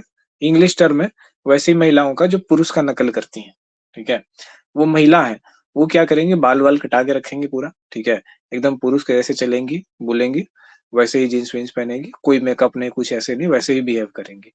क्या है? पेनिस एनवी का मैनिफेस्टेशन है। ऐसा नहीं है कि वो ट्रांसजेंडर है या ऐसा वैसा है, ट्रांसजेंडर या कुछ है तो उसकी बात अलग है, लेकिन जो ट्रांसजेंडर नहीं है, जो महिला जो टॉम बॉय है, वो इस तरीके से कर रही है। तो ये उस तरीके का है। तो ये क्या हो गया, उसकी पेनिस एनवी का मैनिफेस्टेशन हो गया कि भाई हम क्या हो गए कि हम मेल हैं, हम मेल की तरह। तो लड़कियों में क्या होती है ना, वो पुरुष बनने की भावना है, मैस्कुलिन बनने की भावना है। फेमिनिज्म का वो चीज क्या है, लड़कों को देख रहे हैं दारू सिगरेट पीते हुए, 4 लड़कियां नचा रहे हैं तो हम भी वही करेंगे, हम पावरफुल होंगे। जबकि आपको पता ही नहीं कि वो पावरफुल बंदा नहीं था, वो तो कमजोर बंदा था। जिसने टेम्पटेशन को गिव इन कर दिया, मूड खराब हुआ तो सिगरेट पी लिया, नशा कर लिया, ठीक है, हवस चढ़ा तो जो है 5 वो लड़की नचा लिया। तो ये कितना इर्रेस्पॉन्सिबल बंदा था। तो वो स्ट्रांग बंदा कभी हो सकता है क्या? वो इंडिपेंडेंट बंदा हो सकता है? नहीं हो सकता। इंडिपेंडेंट बंदा वो हो सकता है जिसको कोई चीज टच ही नहीं कर सके, अनटचेबल हो, ठीक है, लस्ट उसको छू ना सके, ठीक है, मोरालिटी बहुत हाई हो उसका, कितना भी डिप डाउन हो जाएगा उसका बिहेवियर जो है ना, वो कबीर सिंह वाला जैसे एग्जांपल देख लीजिए, कितना भी माथा खराब होता था, बिहेवियर उसका बहुत सही होता था लोगों के साथ, वो सही से बिहेव करता था। अनटिल अनलेस उसको आप ट्रिगर कर दोगे, गलती करोगे तब उसका निकल जाएगा, लेकिन क्या करेगा, सही से बिहेव करेगा। तो कितना भी माइंड गड़बड़ होगा वो, तो ये चीज जो है ना, पीनिस एनवी फीमेल के बिहेवियर को ये चीज करती है। उसको पुरुष चाहिए, उसको पुरुष बनना है, किसी भी चीज की तरफ उसको पुरुष जानना है। क्यों? क्योंकि अब समाज भी क्या है, समाज शुरू से क्या है, पुरुष सत्तात्मक है ना। पुरुष क्या होते हैं, सत्ता में रहे हैं। तो सबकॉन्शियसली ये चीज चला आता है कि P for penis, P for power, ठीक है। तो ये जो पुरुष है ना, इनको पावर समाज में इसीलिए प्राप्त है क्योंकि ये इनके पास पेनिस है। अब पुरुष भी इस चीज का बखान करते हैं। जो मैस्कुलिनिटी है, मैस्कुलिनिटी जो एक टर्म है, एक बहुत ब्रॉड वर्ड है। हम जब मैस्कुलिनिटी वर्ड का यूज करते हैं तो बहुत ब्रॉड वर्ड में यूज करते हैं। लेकिन आप देखिए कि मैस्कुलिनिटी और मर्दानगी शब्द का यूज होता है जानवर जैसी ताकत, ठीक है। तो सेक्सुअल फंक्शन के वे में यूज होता है। क्यों आप यूज कर रहे हो उसको? मेल भी उसी सेंस में यूज कर रहे हैं, फीमेल भी उसी सेंस में यूज कर रहे हैं, है ना? उस चीजों में कि पुरुष के ताकत का मतलब क्या हो गया? पुरुष के ताकत का मतलब चरित्र बल नहीं हुआ। पुरुष के ताकत का मतलब हो गया कि उसमें कितना एनिमल के जैसा पावर है सेक्सुअल फंक्शन को करने का, ले भलैया। तो इस तरीके से आपका समाज जो है डेवलप हुआ, इस लाइंस पे गया है। तो महिलाएं क्या है कि पेनिस एनवी के कारण उनको चाहिए वैसा पुरुष जो कि उनको लगे कि इसके लिए मेटिंग के लिए सूटेबल है। पुरुषों को भी वही चाहिए, वैसी स्त्री जो कि मेटिंग के लिए सूटेबल है, ठीक है। और पुरुषों को इसके अलावा एक चीज और चाहिए, उसको उस स्त्री में मदर का इमेज मिलना चाहिए, ठीक है। ये एक्स्ट्रा एक्स्ट्रा चीज है जो पुरुष डिमांड करता है स्त्री से, ठीक है। कि अगर उसको मदर का इमेज मिल गया, रिफ्लेक्शन मिल गया अपने स्त्री में, तो उससे खुश और उससे बढ़िया पुरुष और अपने पुरुष का उससे बेहतर रूप आपको देखने नहीं मिलेगा, ठीक है। और जिसको देखने मिल गया ना, तो उसको लगेगा कि भाई साहब शादी से ब्यूटीफुल कोई चीज है ही नहीं, हो ही नहीं सकती, ठीक है। तो ये एक एक्स्ट्रा डिमांड होता है इन लोगों का। बाकी स्त्रियों का भी होता होगा, लेकिन सिगमंड फ्राइड महोदय ने इस बारे में कुछ नहीं कहा है, तो हम अपने से अपना ज्ञान देने तो बैठे नहीं है आपको। जो सिगमंड फ्राइड का मॉडल है उसको समझाने बैठे हैं। तो ये चीज है कि एक्चुअलाइजिंग फेज हम लोग समझ गए। अब जो क्या होता है ना कि ये पीनिस एनवी किस फॉर्म में मैनिफेस्ट होता है, मैनिफेस्टेशन ऑफ पीनिस एनवी देखते हैं हम लोग। फादर की तरफ अटैचमेंट, कहा जाता है ना कि लड़के माँ की तरफ अटैच होते हैं और लड़कियां फादर की तरफ अटैचमेंट होती है। उनको फादर से बड़ा प्रेम होता है, फादर की तरफ, भाइयों की तरफ। हम भी ये चीज महसूस की, ठीक है, कि जो मेरी मतलब मौसेरी फुफेरी ये सब बहनें सब है, जो छोटी बहनें हैं, जो बड़ी बहनें हैं, तो हम भाई हैं तो हमसे बहुत ज्यादा वो अटैच महसूस करती है। नहीं भाई भाई भाई भाई बहुत प्यारा होता है, ठीक है। तो अब इसको सेक्सुअल एनवी के, पेनिस एनवी की तरह मत देखो, क्योंकि आदमी क्या है, देखो 3 से 6 साल की उम्र का है, एडल्ट सेंस में नहीं देखना है इसको, ठीक है। ये एडल्ट सेंस में तब ट्रांसलेट होगा जब एक्चुअलाइजिंग फेज होगा, लेकिन उसके पहले क्या आएगा, उसके पहले अफेक्शन होगा, अटैचमेंट होगा। अफेक्शन का मतलब होता है प्रेम, ठीक है, स्नेह। प्रेम भी मत कहिए, अफेक्शन का मतलब होता है स्नेह। तो इस टाइम पे क्या होता है, भाई बहन में स्नेह डेवलप होता है। विपरीत जेंडर के जो आपकी सोसाइटी में लोग, जैसे माँ है, माँ बेटे में स्नेह डेवलप होता है, पिता पुत्री में स्नेह डेवलप होता है। तो बच्ची लोग क्या होती है, पापा की फैन होती है। पापा को अगर माँ ज्यादा कुछ कहने लगे, माँ टॉर्चर करने लगे, झगड़ा करने लगे, तो माँ जो है ना विलन बन जाती है बच्चियों की नजर में। क्या है, पापा तो सही कर रहे हैं, तो बच्ची क्या होती है, पापा को और बेहतर समझ रही है। और उसको लग रहा है कि मेरी माँ क्यों पापा को ऐसे कर रही है, पापा निराश हो पाते हैं, कुछ बोलने पाते हैं, गुस्सा आ जाते हैं, ऐसे वैसे। तो फादर को वो बहुत हाई रिगार्ड में देखती है। बेचारा जो है ना, एक तो मेरी माँ है बेहुदा टाइप से करती रहती है, बकलोल टाइप से, और फादर मेरे इतने ग्रेट है, सब चीज को हैंडल कर लेते हैं, जहर पी लेते हैं। तो भाई आदमी होना चाहिए तो ऐसा होना चाहिए, ठीक है। आदमी हो तो ऐसा हो। ये वाली चीज़ जो है वो होती है उसके माइंड में। तो उसके माइंड में भी ना कहीं न कहीं जो सही बंदा जो उसका रिस्पेक्ट जीतेगा ना, माइंड में कहीं न कहीं फादर से कंपैरिज़न होता है। और जो बंदा उसको माइंड में अपने फादर की तरह दिख जाता है या उसको लगता है कि नहीं सही बंदा है, ये मेरा स्नेह हमको देगा, ये केयर करेगा, मेरा फ़ायदा नहीं उठाता, ये लालची निगाहों से हमें नहीं देखता है। इसका स्नेह है, इसका प्रेम है, रिस्पेक्ट है। उसके बाद जो है ना बहुत चीज़ें ये सह सकता है। जैसे मेरे फादर मेरे माँ का सहते हैं, क्यों सहते हैं? क्योंकि वो माँ से प्रेम करते हैं। और उसके बाद जो है ना वो फीमेल कितनी भी बौखी हुई है, वो सुधर जाती है। उसको लगता है कि यार यही बंदा चाहिए हमको, ठीक है? तो फादर की तरफ जो है ये अटैचमेंट और अफेक्शन क्या है? मेल के प्रति उसका माइंड में इमेज बनाता है कि उसका प्रोस्पेक्टिव पार्टनर कैसा होना चाहिए। उसमें ये विवेक भरता है, ये विवेक पैदा करता है कि पुरुष कैसा पुरुष सही होता है और कैसा पुरुष गलत होता है। तो स्त्रियाँ पुरुषों के बारे में सीखती है सबसे पहले भाई से नहीं फादर से, कि अच्छा पुरुष कौन है, बुरा पुरुष कौन है। और अगर किसी के स्त्री के जीवन में फादर है ही नहीं, ठीक है? तो उसके अच्छे और बुरे पुरुष की पहचान कमज़ोर रह जाती है। ऐसी स्त्रियों को देखिएगा जो फादर की तरफ अटैच्ड नहीं होती है, फादर से डिस्टेंस में रहती है, फादर को बुरे एक्ट करते देखिए, माँ को पीटते देखिए या ऐसे देखिए कि फादर एकदम ठीक है? युक वाले वे में देखिए जिसका फादर ऐसा है। तो उस लड़की को ना सही और गलत बंदे का पहचान नहीं होगा। आप अक्सर देखिएगा कि उसके जीवन में ना वो अच्छी लड़की भी होगी तो भी उसके जीवन में गलत और जो है ना लफुआ-लुच्चा लोग सब होगा। क्योंकि लफुआ-लुच्चा लोग क्या करता है जाल डालता है, स्नेह का और मोह का जाल डालता है, दीवानगी का जाल डालता है। और उसको क्या लगता है कि पिता का जो उसको प्रेम नहीं मिला होता है, वो उस वॉइड को वहाँ पे भरने लगती है, तो उसको लगता है प्रेम ही सब कुछ है, भावना ही सब कुछ है। नहीं दोस्त, प्रेम और भावना ही सब कुछ नहीं है। ज़िम्मेदारी वाला चीज़, मॉरल, कैरेक्टर ये सब चीज़ ज़्यादा बड़ी चीज़ होती है उससे, कि बंदा कितना सॉलिड है। तो इसीलिए इन जनरल देखिएगा कि जैसे लड़की-वड़की देखने आता है, तो मेल्स में जो है ना, आप लोग भी पता नहीं सुने होंगे कि नहीं सुने होंगे, ये चीज़ बहुत ज़्यादा देखी जाती है कि लड़की का फादर के साथ कैसा है, ठीक है? या फादर फिगर है कि नहीं है। और जिस लड़की के घर में फादर फिगर नहीं होता है या फादर फिगर कमज़ोर होता है, ठीक है? या फादर फिगर नेगेटिव होता है, कितनों जो है ना आप प्रयास कर लीजिए, जल्दी उस लड़की से शादी नहीं करना चाहेगा कोई भी लड़का का घरवाला, है ना? फादर फिगर इसका वीक है।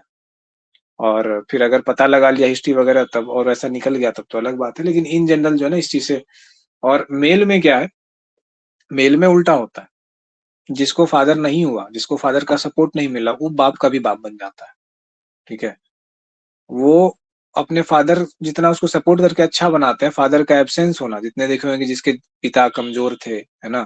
पिता किसान थे या ऐसे-वैसे थे, बेटा ही ऐसे बन गया, ठीक है? मेल के लाइफ में बहुत ज़्यादा दिखेगा। पिता जो है शराबी था और बेटा जो है बहुत अच्छा आदमी बन गया, ठीक है? तो मेल के लिए वरदान है फादर का होना और फीमेल के लिए अभिशाप है। फीमेल के लिए मदर का ना होना भी अभिशाप है। तो एक जो बच्ची होती है ना उसको रेज़ करने के लिए दोनों गार्डियन चाहिए और दोनों सही चाहिए। तो इसीलिए बेटियों का खास ख्याल रखना चाहिए। और लड़कों का क्या है कि ड्राई एंड रोस्टेड होते हैं। माँ अगर नहीं मिलेगी, तब उसके जीवन में फीमेल्स की संख्या बहुत ज़्यादा होगी। माँ अगर नहीं होगी तो, ऐसे-वैसे ऐसी संभावना है, पर हो सकता है ना भी हो। और अगर फादर नहीं हुआ तो तोप तो ज़रूर निकलेगा, इस बात की तो गारंटी है। चाहे अच्छे वे में निकले, चाहे बुरे वे में निकले, लेकिन निकलेगा वो तोप ही। तो ये वाला चीज़ है ना, इस तरीके से इलेक्ट्रा कॉम्प्लेक्स और मदर-फादर के ये सिस्टम को हम लोग समझ रहे हैं। सारा कुछ जो है सबकॉन्शियसली कहाँ हो रहा है? फैलिक स्टेज में हो रहा है, ठीक है? और इसके बाद जो है ना ये क्या होता है, अब देखिए फादर की तरफ जब लड़की का अटैचमेंट हुआ, अफेक्शन हुआ, तो उसके बाद क्या होता है? क्या माँ उसको दुश्मन लगेगी? अगर माँ ऐसे एक्ट कर रही है कि अब हमको किसी से अटैचमेंट हो गया, ठीक है? मान लीजिए आप ही लोग हम मेरे स्टूडेंट हैं और कहीं पे हम भी हैं, कहीं पे आप भी हैं, हम देख लें कि कोई आपसे बदतमीज़ी कर रहा है, तो हमको गुस्सा तो आएगा ही। हम जा कर के जो है खाता खोलेंगे उसका कि क्या कर रहा है जी? कुछ नहीं हम देखेंगे कि आप क्या किया, नहीं किया। सबसे पहले मेरे माइंड में क्या आएगा, मेरे स्टूडेंट को ऐसे करेगा, है ना? मेरा भाई को पीटेगा, ये वाला। तो ये वाली चीज़ आएगी, यही है अटैचमेंट।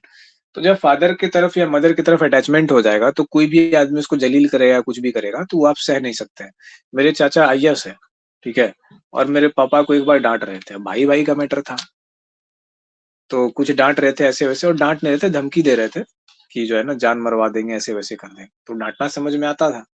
अब दोनों भाई का मैटर है।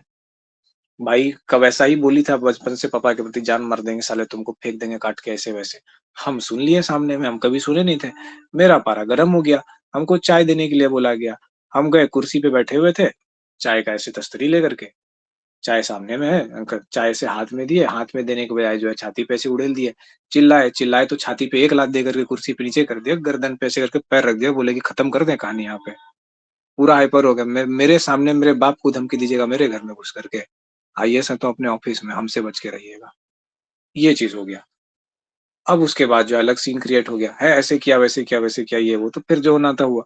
तो ये जो अटैचमेंट था, क्या था? फादर के प्रति मेरा अटैचमेंट है। फादर मेरे मेंटली थोड़ा-सा वो है, कमज़ोर है उस हिसाब से।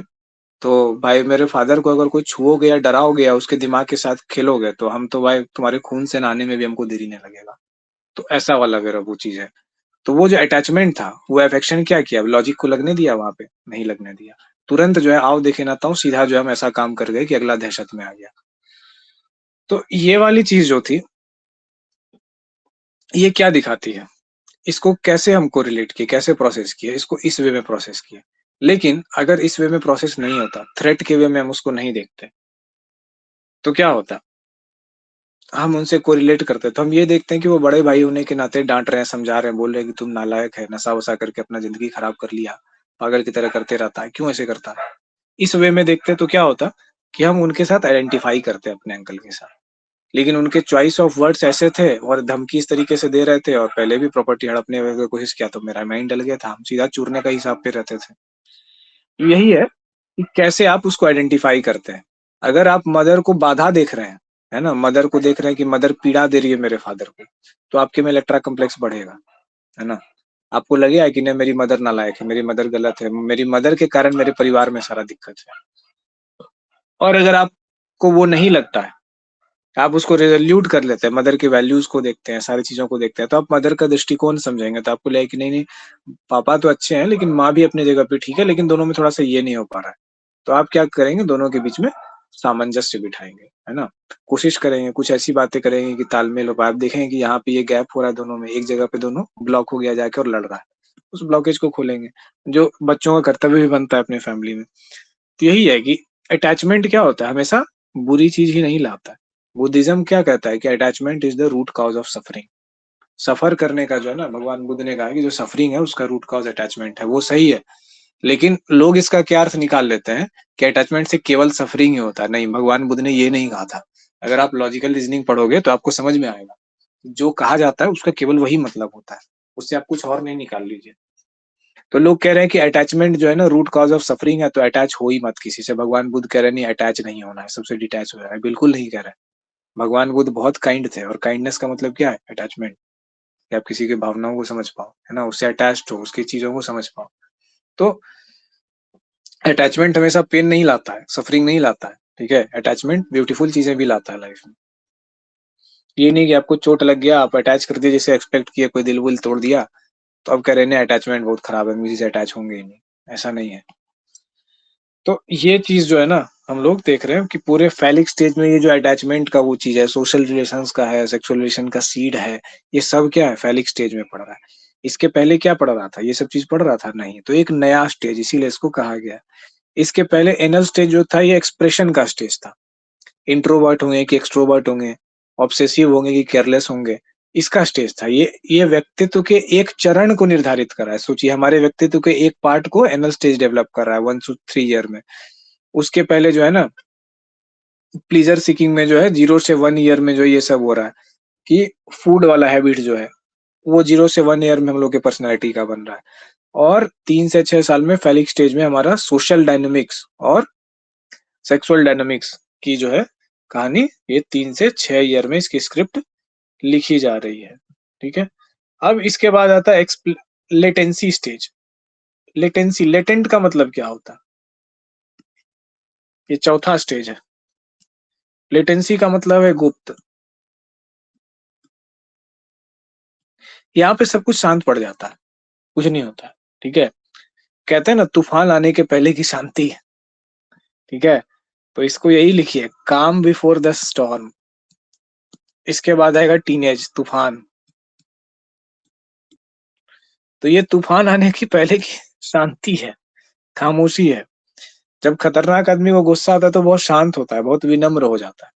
जैसे मुंगेर साइड मेरी मम्मी का ननिहाल है, तो नाना मम्मी के जो नाना थे ना, वो थोड़ा डकैत-वकैत को डकैती करता था वो लोग, तो आता था डकैत लोग को थोड़ा लगा दिए थे ठिकाना बहुत ज़्यादा।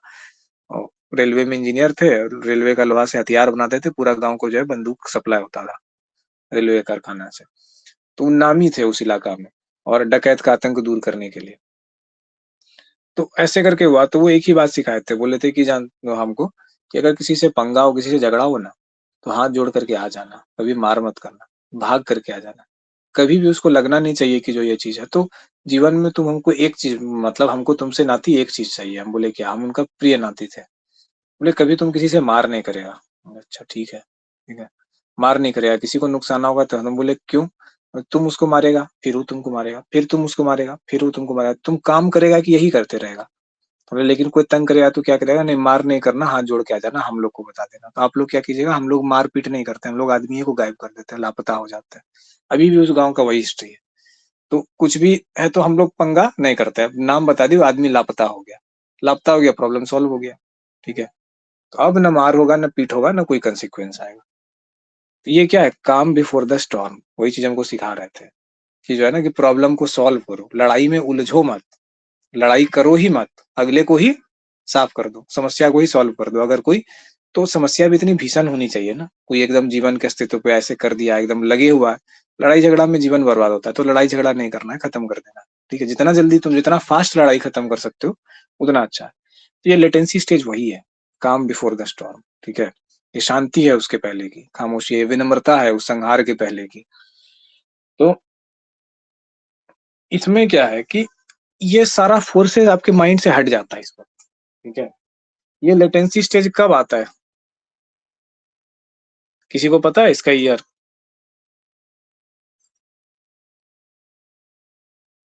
6 से लेकर के प्यूबर्टी तक, 6 साल से लेके प्यूबर्टी तक, सारा ईट-वीट सब चला गया भाड़ में। ठीक है? 6 साल के बाद आप बहुत शांत जीवन जी रहे हैं प्यूबर्टी तक। आप ना बहुत नॉर्मल हैं। तो इस टाइम पे क्या-क्या होता है? देखिए, सारी चीज़ें होती है इसमें। इसमें आपका इंटेलेक्ट डेवलप होता है। और थोड़ा सा ऊपर कीजिए। 1 सेकंड रुकिए, लिखने दीजिए। इंटेलेक्चुअल डेवलपमेंट को हम शॉर्ट में डेव लिख रहे हैं। ठीक है? देखिए, इंटेलेक्चुअल डेवलपमेंट होता है, बौद्धिक विकास होता है ना? 6 साल से लेके प्यूबर्टी तक में ना पढ़ने-लिखने सीखते हैं, कोई चीज़ कैसे काम कर रहा है, इंटरेस्ट आपका डेवलप होता है, पोएट्री में इंटरेस्ट है, गाने में इंटरेस्ट है, डांस में इंटरेस्ट है। बुद्धि से जुड़ी जितनी भी चीज़ें हैं, उसका विकास होगा आपका 6 साल से लेकर के प्यूबर्टी तक में। इसके बाद सोशल स्किल्स का विकास होता है।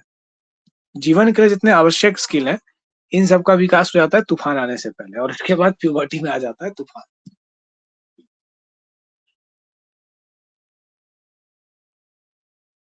बहुत गजब का स्टेज है। हम भी बहुत तबाही थे हम, मतलब उस स्टेज में अपने हमको याद कर लगते हैं।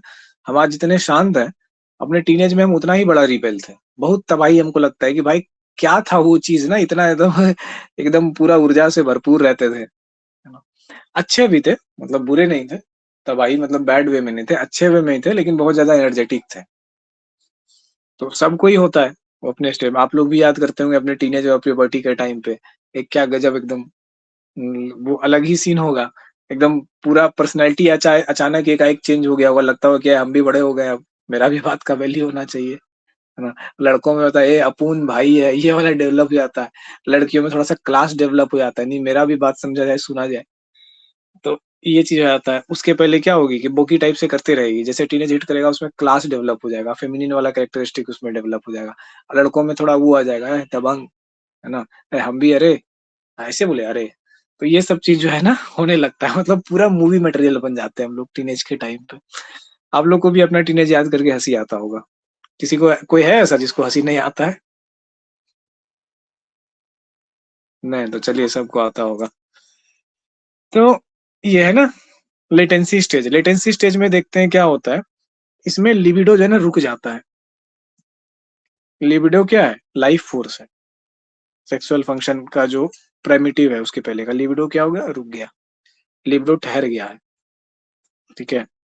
और इस टाइम पे कोई सेक्सुअल आउटकम, कोई फीलिंग नहीं होती है। ठीक है? नो सेक्सुअल थॉट्स और फीलिंग। अब क्या होता है, इस उम्र के बच्चों को ना जबरदस्ती बिगाड़ने की कई बार कोशिश की जाती है, तो भी उसको कुछ फील नहीं होता है।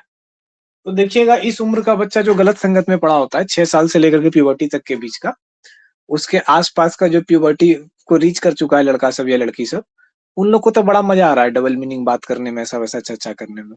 और जो बच्चा है ना, जो उससे पहले उसको कॉमेडी लग रहा है, वो भी हँस रहा है साथ में खूब उन्हीं लोग की तरह। लेकिन इसको क्या लग रहा है, हँसी लग रहा है, इसको कॉमेडी लग रहा है। ये बेचारे को हवस का स्वाद ही नहीं पता है अभी तक, ठीक है? तो वो लोग तो अलग ज़ोन में जो है आनंद ले रहा है, ये अलग ज़ोन में आनंद ले रहा है। 8 साल का बच्चा को देखिएगा, 9 साल का बच्चा को देखिएगा, खूब ये सब चीज़ बोलेगा ऐसा-वैसा जो बिगड़ा हुआ रहता है ना, वो इशारा करेगा, एकदम फैंसी जैसा वो करेगा, पूरा ये सब बात बोलेगा। अब बोल कर के जो है ना पूरा रौब दिखाएगा, पूरा चमक दिखाएगा। क्यों दिखाएगा? क्योंकि वो देख रहा है कि जो बड़ा है ना वो वैसे ही करता है, जो इतना ये सब बात बोलता है, बिगड़े हुए सर्किल में, उसका उतना धाक बन जाता है। उसको लगता है ये तो बंदा है सॉलिड, ठीक है? इसको पूरा जो है ना एकदम पावर है इसके पास। तो वो भिटानी बित्ती भर का जो है ना छड़ी, ये क्या करता है, कि फैंटा का बोतल जैसा तो है छोटा-सा, तो उतना सा आदमी जो है ना ये क्या कर रहा है कि दिखाने की कोशिश कर रहा है अपने आप को कि हम जो है ना बहुत बड़ा खिलाड़ी है इस चीज़ के। बेचारे को प्यूबर्टी रीच हो रहा है, उसको स्वाद ही नहीं पता है। उसके ना बॉडी में सिस्टम अनलॉक हुआ है, ना हार्मोन जैसा चीज़ है, बस खाली वो समझ रहा है कि हाँ, कोई चीज़ है जो कि बहुत ज़बरदस्त लगता होगा। अगर वैसी चीज़ें वो कर भी जाएगा उस एज में तो भी उसको समझ में नहीं आएगा। तो ये एक हास्यास्पद चीज़ जो है ना, बिगड़ैल बच्चा सब जो देखते होंगे आस-पास, वर्किंग सोसाइटी में है ना, पंचर बना रहा है या लूम में काम कर रहा है ऐसे-वैसे, तो उन बच्चों के साथ ज्यादती हो जाती है। बदमाश टाइप का आदमी सब क्या होता है, बिगाड़ता है उन लोगों को। नहीं करने का भाई, उसका मासूमियत है, रहने दो। उसको तुम ऐसा चीज़ बता रहे हो जो उसको समझ में ही नहीं आएगा, ठीक है? उछलते रहेगा खाली, तो क्या फ़ायदा? तो यही वो ज़ोन है कि ये एकदम पूरा क्लियर कट ज़ोन है। अब इसके बाद आता है 5वाँ स्टेज, जिसको कहते हैं हम लोग जेनाइटल स्टेज। अब देखिए, वहाँ पे फेलिक स्टेज कहा गया, यहाँ पे जेनाइटल स्टेज कहा गया। दोनों जगह जेनाइटल का मतलब भी वही होता है, फेलस का भी मतलब वही होता है, लेकिन फेलस का जो अर्थ है ना, जैसे शिवलिंग होता है। शिवलिंग को देख के किसी के मन में गंदा विचार आ सकता है क्या कभी भी? नहीं आ सकता है। कोई सोच सकता है सेक्सुअल फंक्शन के बारे में? नहीं। क्या कोई ऐसा सोच सकता है कि ये शिव जी का लिंग है, जिसका हम पूजा कर रहे हैं? नहीं। लिंग का मतलब क्या होता है? लिंग का मतलब होता है संस्कृत में आइडेंटिटी, ठीक है? आपकी जो आइडेंटिटी है पुरुष है या स्त्री है, तो उसका जब संधि विच्छेद किया जाता है, लम जोड़ इंग, ठीक है? यानी कि इंग इंग जो धातु है, वो इसी चीज़ का मतलब स्वयं का प्रतीक है और लम का मतलब स्वयं को कैसे बताया जाए, ठीक है? तो स्वयं को कैसे बताया जाए? ऐसे बताया जाए कि हम मेल हैं या फिर फीमेल हैं। तो लिंग का वो मतलब है। लिंग का मतलब वो नहीं है कि आपका ऑर्गन। तो संस्कृत भाषा जो मूल भाषा है, उसमें लिंग का मतलब आइडेंटिटी है। और हिंदी में आकर के वो क्या हो गया, उसका मतलब क्या हो जाता है कि चेंज हो जाता है। लिंग का मतलब हो गया आपका जेनिटल पार्ट। जैसे ईमान वर्ड उस दिन किससे फिजा से पूछे थे ना कि ईमान वर्ड का अर्थ कुछ और है उर्दू में, जो एक्चुअल जो मतलब लैंग्वेज है इस्लामिक, उसमें ईमान वर्ड का मतलब है बिलीफ, फेथ। और हम लोग ईमान वर्ड का मतलब क्या समझते हैं, ऑनेस्टी, है ना? तो जब वही हमको लगता था कि जब मौलवी लोग कहते हैं ए ईमान वालों, तो इसका क्या मतलब है कि बाकी लोग क्या बेईमान है, उसके पास ईमान है ही नहीं। तब वो हमको बताए कि नहीं सर, ईमान का मतलब है बिलीफ और फेथ, एक्चुअल लैंग्वेज में वो है, और वहां पे ईमान का मतलब ऑनेस्टी नहीं है, ये दूसरे लैंग्वेज में है ऑनेस्टी। तब पता चला। तो वैसे ही क्या है ना कि फैलस जो है, फैलस का अर्थ जो है ना उस सेंस में नहीं है, लिंग के सेंस में है, और लिंग का अर्थ जो है बिल्कुल भी सेक्सुअल नहीं है, आइडेंटिटी के सेंस में। तो यहाँ पे क्या हो रहा है, फेलिक स्टेज में आप देख रहे हैं आइडेंटिटी डेवलप हो रहा है अवेयरनेस से, है ना? तो इसीलिए इसको जेनाइटल स्टेज नहीं कहा जाता है, इसको फेलिक स्टेज कहा जाता है, ठीक है? तो शिवलिंग का मतलब है शिव का चिन्ह, ठीक है? जैसे प्रतीक होता है, जैसे स्वस्तिक एक प्रतीक है, तो वो प्रतीक है। इसका मतलब ये नहीं है कि शिव का जो है ना, वो लिंग का फॉर्मेट जो है बना करके पत्थर के रूप में आता है। नहीं, जो भी ऐसा बोलता समझता है ना, वो नहीं समझ रहा है चीज़ों को। ना वो संस्कृत भाषा को जान रहा है और नहीं उसने उपनिषद को पढ़ा है कि जहाँ पे उसकी चर्चा की गई है कि वास्तव में शिवलिंग क्या है, उसके निर्माण की चर्चा की जाती है कि कहाँ से बनता है वो चीज़।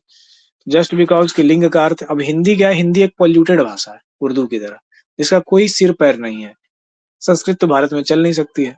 तो पॉल्यूटेड भाषा में क्या अर्थ चीज़ों के बदल गए हैं। जैसे ईमान का अर्थ बदल गया, वैसे ही लिंग का अर्थ बदल गया। कोई मौलवी आके कह रहा था कि नमाज़ जो है वो संस्कृत का वर्ड है, नहीं है। उसने कहा नमः जोड़ अज, मतलब हाथी को प्रणाम करना।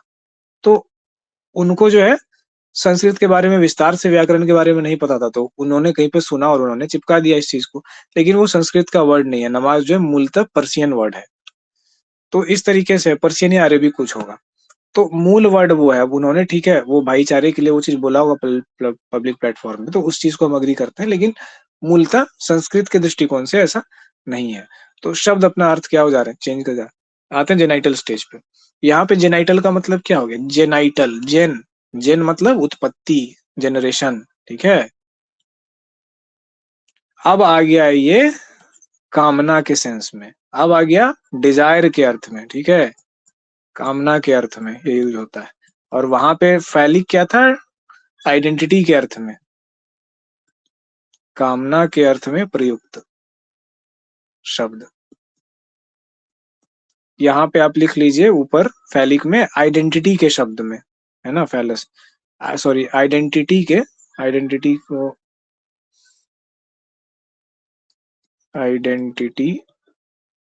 के अर्थ में आप इंग्लिश में भी आइडेंटिटी लिख सकते हैं।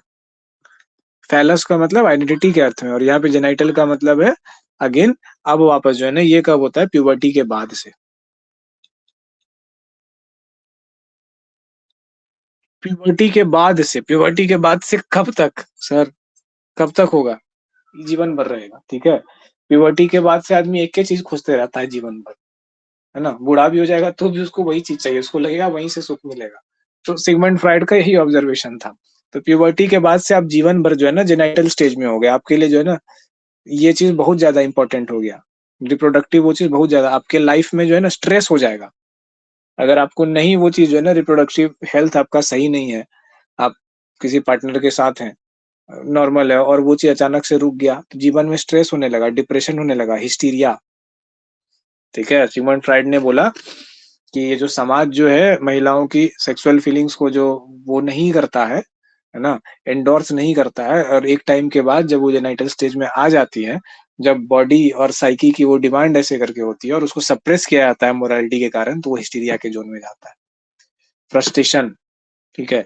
ये एक बहुत कॉमन सा ये चीज़ है, हालाँकि जो लोग शादीशुदा नहीं है, वो कोई भी नहीं है यहाँ पे, तो हमको लगता है कि महसूस नहीं किए होंगे ज़्यादा इस चीज़ को। सर तो लड़का को हिस्ट्रिया होता है। लड़कियों को होता है हिस्टीरिया ज़्यादातर। सिगमंड फ्राइड के केस में लड़की से ही था, लड़का को भी होता है कई बार। लेकिन सिगमंड फ्राइड जो है ना लड़कियों के केस में ये चीज़ बोले थे, क्योंकि समाज तो जो है लड़कों को खुली छूट दे रखा है ना, लड़कियों को ही ना रोक के रखा है इस चीज़ में। तो लड़कों में क्यों इस चीज़ के लिए कुंठा होगी? उसके लिए तो जो है उसको तो मतलब प्राइज़ की तरह देखा जा रहा है कि भाई तुम कितना ज़्यादा वीमेन के साथ हो सकते हो, और वीमेन को उसके लिए शेमिंग की जा रही है, तुम कैरेक्टरलेस हो, सेम चीज़ वो करे तो।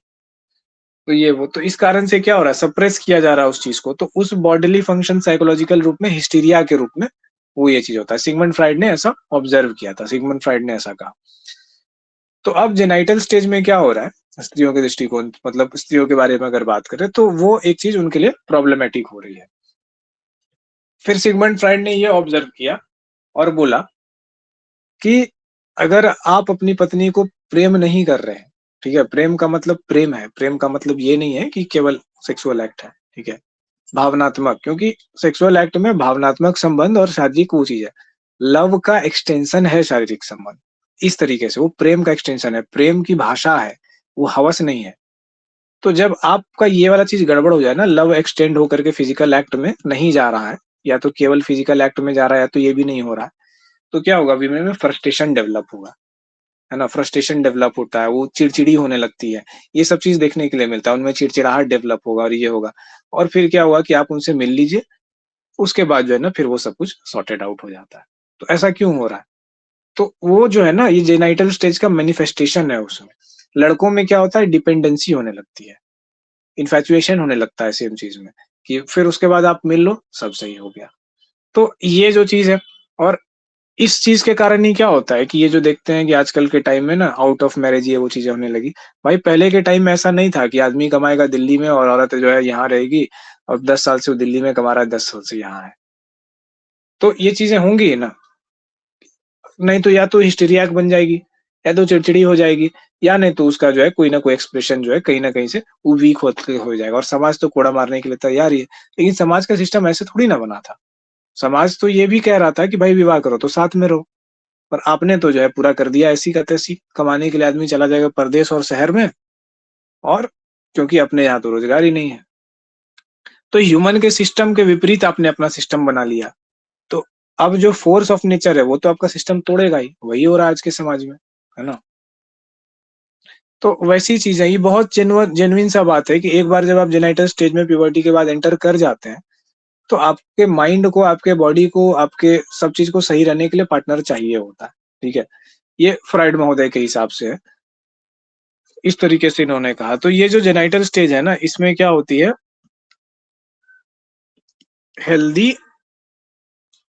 रोमांटिक रिलेशनशिप्स डेवलप होती हैं।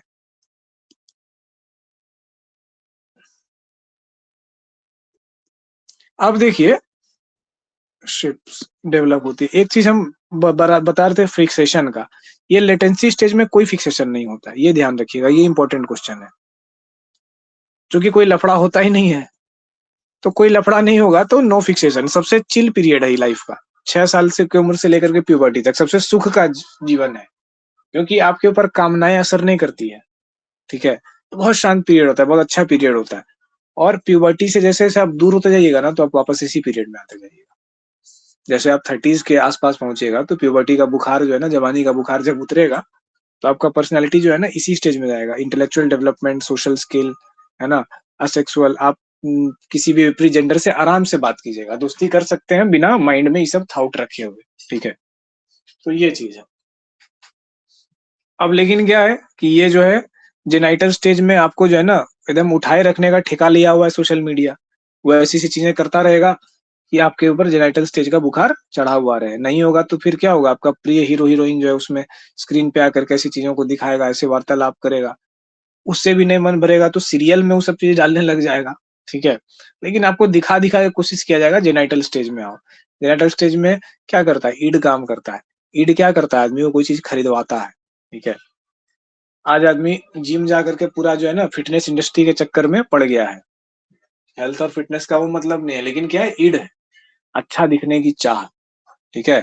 बस उसके चक्कर में योगा मैट खरीद लिया है, तो वो रबड़ पता नहीं क्या क्या सब उल जलूल सब चीज खरीद लेता है, वो रबड़ होता है, स्ट्रेचिंग बैंड जो कहते हैं। तो दिमाग ही नहीं लगाता है कि इसको बहुत तरीके से सेम मोशन को अचीव किया जा सकता है बिना किसी सामान के। बस खरीदते जाइए, खरीदवाते जा रहा है। तो आपको क्या कर रहा है, ईड के लूप में रखना चाह रहा है इंडस्ट्री कि भैया तुम दिमाग मत लगाओ, तुम मेरे कंज्यूमर बन जाओ, ठीक है? हम तुमको हर चीज के लिए, जब कान खोदने का जो है ना चीज बिकने लगे और दांत खोदने का चीज तुमको लगा, वाह, ये भी है प्रोडक्ट बन के आने लगा है, सब तो जुगाड़ से करने का है। तो ये लेटेंसी स्टेज में कोई फिक्सेशन नहीं होता, ये इंपॉर्टेंट क्वेश्चन है, ये पूछता है कौन से स्टेज में फिक्सेशन नहीं होता है, ठीक है? और इसमें फिक्सेशन में तो आप समझ ही गए, लेटेंसी के पहले ओडिपस कॉम्प्लेक्स, इलेक्ट्रा कॉम्प्लेक्स। इस वाले स्टेज में, जेनाइटल स्टेज में फिक्सेशन होगा तो क्या होगा? सर 5 नंबर पे जो लिखा है था रोकिए तो वहाँ पे हाँ बस। रोकते हैं, लिख लीजिए।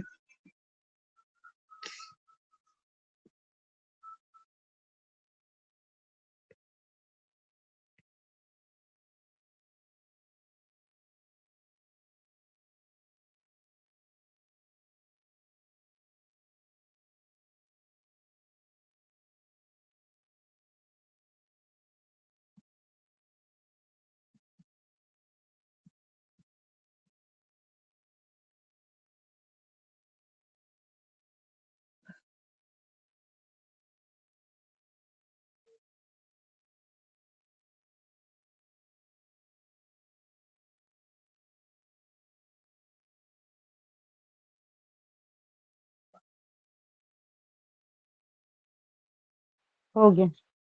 ठीक है, अब देखिए, ये जेनाइटल स्टेज बड़ा गजब का चीज है, क्योंकि ये अब जो है ना जीवन भर आपके साथ रहेगा। साइकोलॉजी के स्टूडेंट को ना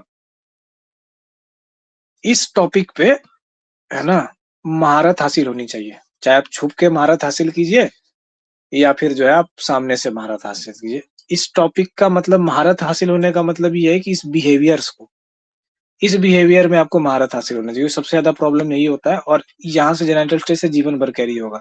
तो ये क्या है, फोर्स है। इस फोर्स को कैरी करके, हम आपको बोले थे ना कि जो काउंसलिंग और ये वो केस आते हैं, सबसे ज्यादा जो है ना केस जो यही सब चीज से रिलेटेड आता है। तो क्या हो जाता है कि आप अगर हाइपर मोरल है, ठीक है, थोड़ा सा कंजर्वेटिव इन्वायरमेंट में पले बढ़ा है, तो थोड़ा बहुत अजीब लगेगा, और आप इन चीज़ों को बोलने में कंफर्टेबल हो जाइएगा, तो घर में जाके अगर कभी डिस्कस करते तो घर वाला बोलेगा, "है, चंडाल हो गया ये तो। ये क्या सब बोलने लगा।" हम लोग के साइकोलॉजी में है क्या? प्लीज़रे तो पढ़ना है, ईगो ही तो पढ़ना है, डिफेंस ही तो पढ़ना है। आदमी चलता है किस बात से? 2 ही चीज़ से तो चलता है, एक क्रोध का निपटारा करता है, दूसरा सुख पाता है। सुख पाने के लिए उसके जीवन में जीवन भर क्या चाहिए? उसको यही चीज़ चाहिए। तो उसका बिहेवियर किसके अराउंड होगा? उसके बिहेवियर में इसका फंक्शन तो कहीं न कहीं दिखेगा ही। अब हम वो बोल दें तो आपको ये साइकोलॉजिस्ट लोग जो है ना, ये लोग सब साला इसी टाइप का होता है। जो साइकोलॉजी में अब जो बाहर अच्छे-अच्छे कॉलेज स्कूल सब में, उसके लड़के-लड़कियों को बड़ा अलग वे में देखा जाता है, कि लोग जब देखो ऐसे यही सब बात करते रहता है ऐसा-वैसा। लेकिन क्या है कि इतना बड़ा पार्ट है ह्यूमन बिहेवियर का और उसको आप छोड़ करके आगे बढ़ जाओगे तो आप रिज़ॉल्व कर ही नहीं पाओगे। प्यूबर्टी के बाद जो आदमी है, वो इन्हीं चीज़ों में कहीं न कहीं इन्वॉल्व मिलेगा ही आपको और ये बहुत बड़ा फैक्टर होता है उसके बिहेवियर को इन्फ्लुएंस करने का। तो इसीलिए इस बिहेवियर को, ठीक है? इस बिहेवियर को समझना जो है, ये बहुत ज़रूरी होता है हर एक साइकोलॉजी के फील्ड के बच्चों के लिए। स्कूल कॉलेज में जनरली यहाँ नहीं पढ़ाते हैं या उतना फ़ोकस करके नहीं बताते हैं इन चीज़ों को कि भाई फील्ड में जो जाएगा वो जानेगा समझेगा। लेकिन फील्ड में तो चला जाएगा पैरवी पैसा दे करके। काउंसलिंग के बजाय जो है बंटाधार कर देगा अगले का। तो यहाँ पे अब देखिए क्या होता है, ये एक ऐसा ज़ोन है कि जो पहले का दबाव वाला लिबिडो था, इसके पहले क्या था, लेटेंसी स्टेट था, सारा लिबिडो दब गया, कोई लिबिडो नहीं, कुछ नहीं, है ना? वो फिर से उभर आया, इसीलिए तो ये तूफ़ानी स्टेज हो गया, ठीक है? तो अब यहाँ पे ना फिक्सेशन में क्या-क्या होता है, ध्यान से देखिएगा। पहले अगर पहले के स्टेज में फिक्सेशन नहीं था, सक्सेसफुल है सारा स्टेज में, कहीं फिक्सेशन नहीं है, कोई गड़बड़ नहीं है, सही से डेवलपमेंट हुआ है सारे साइकोसेक्सुअल स्टेजेस में, तो आदमी क्या करेगा? लव एंड वर्क दोनों सही से कर पाएगा। अगर फिक्सेशन होगा तो दोनों में से या तो एक गड़बड़ाएगा तो दोनों गड़बड़ाएगा। अगर लव करेगा तो वर्क नहीं कर पाएगा, वर्क करेगा तो लव नहीं कर पाएगा। समझ रहे हैं? गार्जियन लोग कहता है ना कि प्यार और पढ़ाई दोनों एक साथ नहीं हो सकता है, ठीक है? हम उसके मुँह पे तमाचा हैं, वैसे गार्जियंस के मुँह पे। हम बोले कि ऐसा कुछ नहीं होता है, अगर हेल्दी आपका पर्सनैलिटी है ना तो प्यार और पढ़ाई दोनों एक साथ चल सकता है। लेकिन भैया मेरा नकल, हम ये भी बोलते हैं मेरा नकल मत करो कोई भी, ठीक है? ये नहीं कि हम जो किए वही करो। हम दोनों चीज़ को बैलेंस करके चले जीवन में और दोनों से वो चीज़ की। आदमी भी अगला ऐसा था कि हमको इस चीज़ में बहुत सपोर्टिव किया, बहुत समझदार था कि हाँ भाई पढ़ रहा है तो इसको लाइब्रेरी में पढ़ रहा है 12 घंटा तो पढ़ने देते हैं। हमको हम भी जिद नहीं मचाएँगे कि नहीं हमको लेकर के यहाँ चलो घूमने के लिए। वो कभी-कभार ऐसा होता था बस वीकेंड वगैरह पे। तो ये जो है ना लव एंड वर्क दोनों को वो बैलेंस कर लेता है और ऐसे एक हम नहीं है, बहुत एग्ज़ाम्पल है दुनिया में। ठीक है, बहुत एग्ज़ाम्पल है। आप देखे होंगे बहुत सारे आईएएस कपल्स की बात सुने होंगे, ऑल इंडिया रैंक 1 और ऑल इंडिया रैंक 3 आईपीएस जो दोनों बने हैं साथ में। कहाँ रिलेशनशिप बाधा बना है उन लोग की पढ़ाई में? नहीं बना है। आपको अगर फिक्सेशन है कहीं पे, लिबिडो में आपका फिक्सेशन हो गया, तो आपको मौका मिला नहीं कि आपका हुसुची जो है निकालने लग जाए सारा काम भूल करके। तो क्या हो जाएगा? पढ़ाई तो जाएगा ही तेल लेने, है ना? हवस चढ़ा हुआ है माथे पे। तो आप रिलेशनशिप कीजिएगा में तो आपका केवल हवस पूरा हो रहा है, काम तो जा रहा है तिल लेने।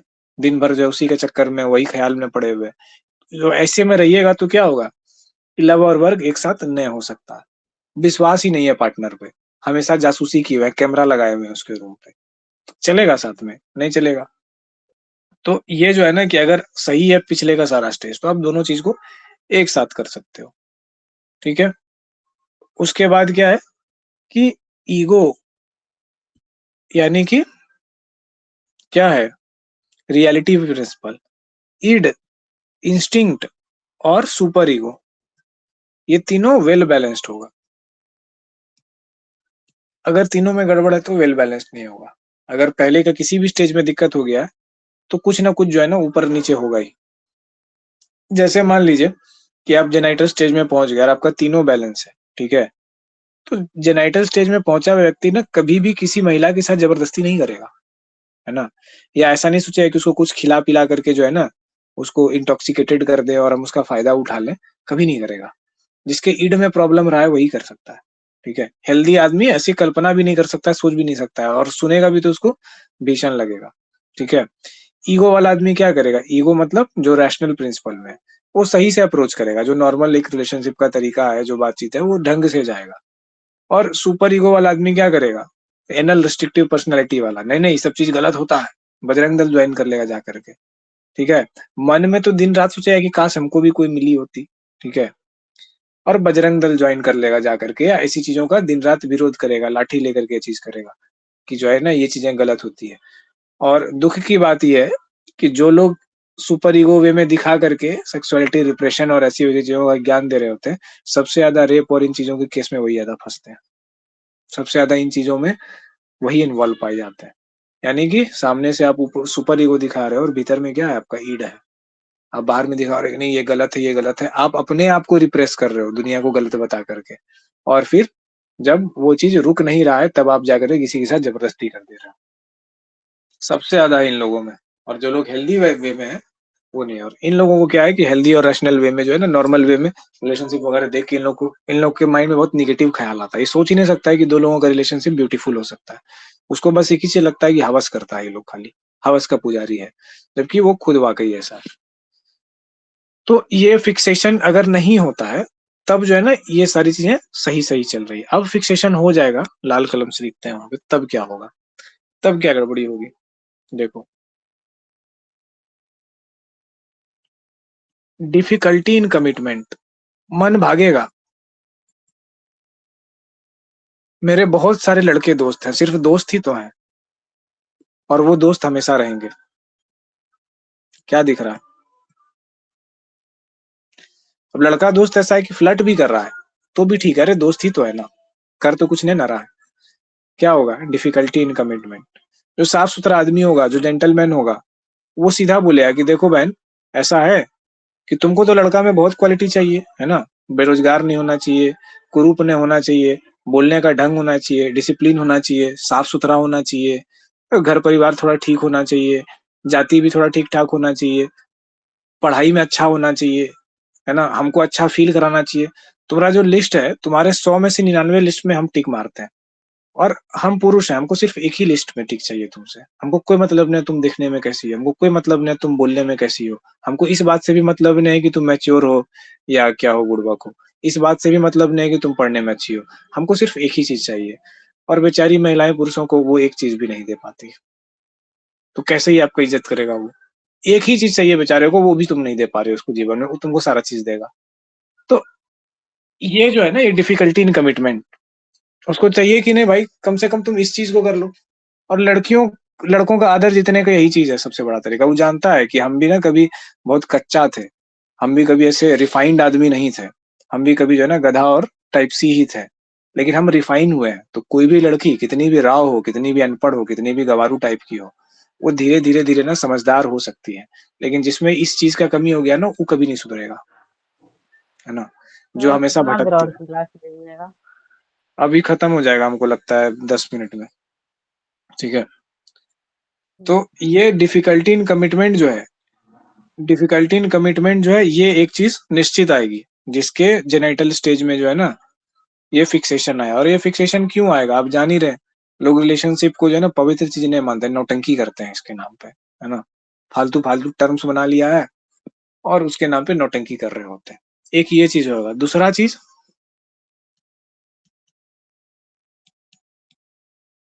डिसफंक्शन, बॉडी ऑर्गन काम नहीं कर रहा है। ठीक है, मेल के साइड में बॉडी ऑर्गन काम नहीं कर रहा है, फीमेल के साइड में कुछ फील नहीं हो रहा है। किसका लक्षण है? फिक्सेशन का, जेनाइटल स्टेज में। ठीक है, कुछ पता ही नहीं चल रहा है, कुछ समझे में नहीं आ रहा है। ठीक है, अब क्या बोले अगले को। ठीक है, कुछ अगला फ्रस्ट्रेटेड है कि दो ही तो जो है ना एकदम, मतलब इसको को लगता है कुछ समझे में नहीं आता है। तो ये एक चीज जो है ना, इसका एक नतीजा है। हालांकि इसका बायोलॉजिकल भी चीज है। आप किसी चीज को दुरुपयोग कर दीजिएगा ना हद से ज्यादा, है ना, तो फिर जो है ना वो हो ही जाता है, गड़बड़ हो ही जाता है। तो इसीलिए मेल्स को भी कहा जाता है कि पुरुषों को एक ही चीज है कि भाई तुम्हारे लिए पीड़ा जो है ना वो अच्छी चीज है, तुम्हारे लिए रेस्ट्रिक्शन अच्छी चीज है। तुम जितना ज्यादा रेस्ट्रिक्ट करोगे, डिसिप्लिन में रहोगे, हर तरीके का discipline, mental discipline, sexual discipline, तुम उतने अच्छे और जो है निखार होगा तुम्हारे में। तो पुरुषों को हमेशा इंडल्जेंस से मना किया जाता है कि किसी चीज में बहुत ज्यादा इंडल्ज मत होइए। जो लोग समझते हैं वो ठीक है, और जो वीक पुरुष होते हैं उसको तो इंटेलिजेंस ही चाहिए, सब जगह खोज रहा है ना, इंटेलिजेंस। तो उसमें ये चीजें तो होंगी, डिफिकल्टी इन कमिटमेंट भी मिलेगा पुरुषों में, सेक्सुअल डिसफंक्शन भी मिलेगा। ठीक है, पूरा हफ्सी जैसे कर रहा है, सब जगह एकदम मुंह मारे जा रहा है, जहां दिख रहा है वहीं। और जब जो है मेन टाइम पे पता चलता है कि जा, ये वाला कहानी है। और जो कभी इस चीज की चर्चा भी नहीं करता, इन बातों को भी नहीं करता, वो जो है टॉप है इन चीजों में। तो ये चीज जो है, तो क्या है कि एक दो चीजें होगी, तीसरी चीज क्या हो गया, इमेच्योर रिलेशनशिप, निब्बा निब्बी, देखते हैं ना, ये करेगा ये लोग, मेरा फुफेरा भाई से प्यार हो गया, निब्बा निब्बी करने लग गया, ये सब चीज करने लग गया, ठीक है, लोगों को इस्तेमाल करना, इसको ये समझ लीजिए। ये क्या है, इस स्टेज में फिक्सेशन का दिक्कत है। तो क्या फिक्सेशन दूर नहीं हो सकता है? बिल्कुल हो सकता है यार, थेरेपी है उसके लिए। तुम ये मत सोचो कि दुनिया में ना हम जज करते चले, साइकोलॉजी पढ़ लिया तो सबको, क्या सबको छांटते चले, तुम चलो तुम चलो तुम चलो, नहीं। हम लोग बिगड़ी हुई चीजों को बनाते हैं, गलती सबसे होती है। दुनिया में कोई भी साइकोलॉजिकली 100% फिट नहीं है, एक आदमी नहीं है सिंगल जिसके पास लाइसेंस है ना, जो लाइसेंस लेकर के सबको कह रहा है तुम फिट हो तुरंत फिट हो, वो भी नहीं है। 100% साइकोलॉजिकल फिट कोई भी नहीं है। तो क्या करते हैं हम लोग, बिगड़ी को बनाते हैं। तो बस वही चीज है कि आप ये मत कर लो कि हम साइकोलॉजी पढ़ लिए तो दुनिया भर को जो है ना पापी समझने लगेंगे, सबको जज करने लगेंगे। तो आपको पता चलेगा पूरा दुनिया में ना सब पापी है, हो सकता है आप भी पापी होंगे, और आप मेंटेन किए होंगे तो आप पापी नहीं होंगे, तो आप एकमात्र होंगे। हाँ मम्मी आ जाओ, बस खत्म होने वाला है। तो फिर ये चीज है। इसके बाद होती है आइडेंटिटी क्राइसिस। आइडेंटिटी क्राइसिस में दो चार चीजें आती है, ठीक है। देखिए हम एक टर्म लिख रहे हैं, क्या कर रही हो माँ? आइडेंटिटी क्राइसिस में क्या होती है, बाइसेक्सुअलिटी, दोनों लिंगों के प्रति आकर्षण, समझ में नहीं आ रहा है मेल है या फीमेल है, ठीक है। तो ये सब चीजें साइकोलॉजी जो है, साइकोलॉजिकली मैनिफेस्ट होने लगती है लोगों में। तो ये जो है जेनाइटल स्टेज में जब आपका फिक्सेशन होगा तो ऐसे ऐसे प्रॉब्लम्स देखने के लिए मिलेगी।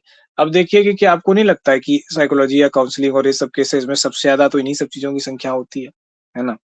पत्नी आई, अब मेरा हस्बैंड जो है ना, हमको शादी के बाद पता चला कि जा मेरे हस्बैंड को लड़का पसंद है, पुरुष पसंद है, हाय हम क्या करें। तो इतना उबड़ खाबड़ चीजें आता है कि कभी आपको हंसी लगेगा, कभी कुछ लगेगा। तो ऐसी चीजें ही है। तो इसका थ्योरी कहाँ से आ रहा है, यहाँ से आ रहा है साइकोसेक्सुअल डेवलपमेंट की थ्योरी से। सोचिए कि दुनिया का एकमात्र प्रोफेशन ऐसा है जिसमें घर में आके आदमी आपको पूछेगा कि तुम क्या करके आया है, किस चीज के लिए पैसा मिलेगा। तो बोलिए कि जो है एक लेडीज आई थी, उसका टेडी बियर बीमार पड़ गया था, उसको सुइया दे करके आए हैं। तो फिर जो है ना उसका टेडी बियर ठीक हो गया। तो घर वाले बोले तुमको इसी बात का पैसा मिलता है? बोले हाँ इसी बात का पैसा मिलता है। तो सबका हवा हो जाएगा दिमाग है थ्री, क्या क्या चीज करता है ये लोग, इसका पैसा मिल रहा है इसको। तो हम लोग का प्रोफेशन ही ऐसा है, अजीब चीजों में, वियर्ड चीजों में वो डील करना। और इसी के कारण जो है आपकी चीजें फिर विस्तृत भी होती हैं। आप ऐसी अनोखी चीजों को भी देखते हैं दुनिया में, बिगड़ी हुई चीजों को, तो आप अच्छी चीजों का रिस्पेक्ट करते हैं। यहीं पे हम लोग क्लास करते हैं खत्म आज, ठीक है। तो फ्राइड महोदय का साइकोसेक्सुअल थ्योरी हो गया है खत्म। अच्छे से आप लोग समझ गए होंगे, किन्हीं को कुछ पूछना है तो पूछ लीजिए।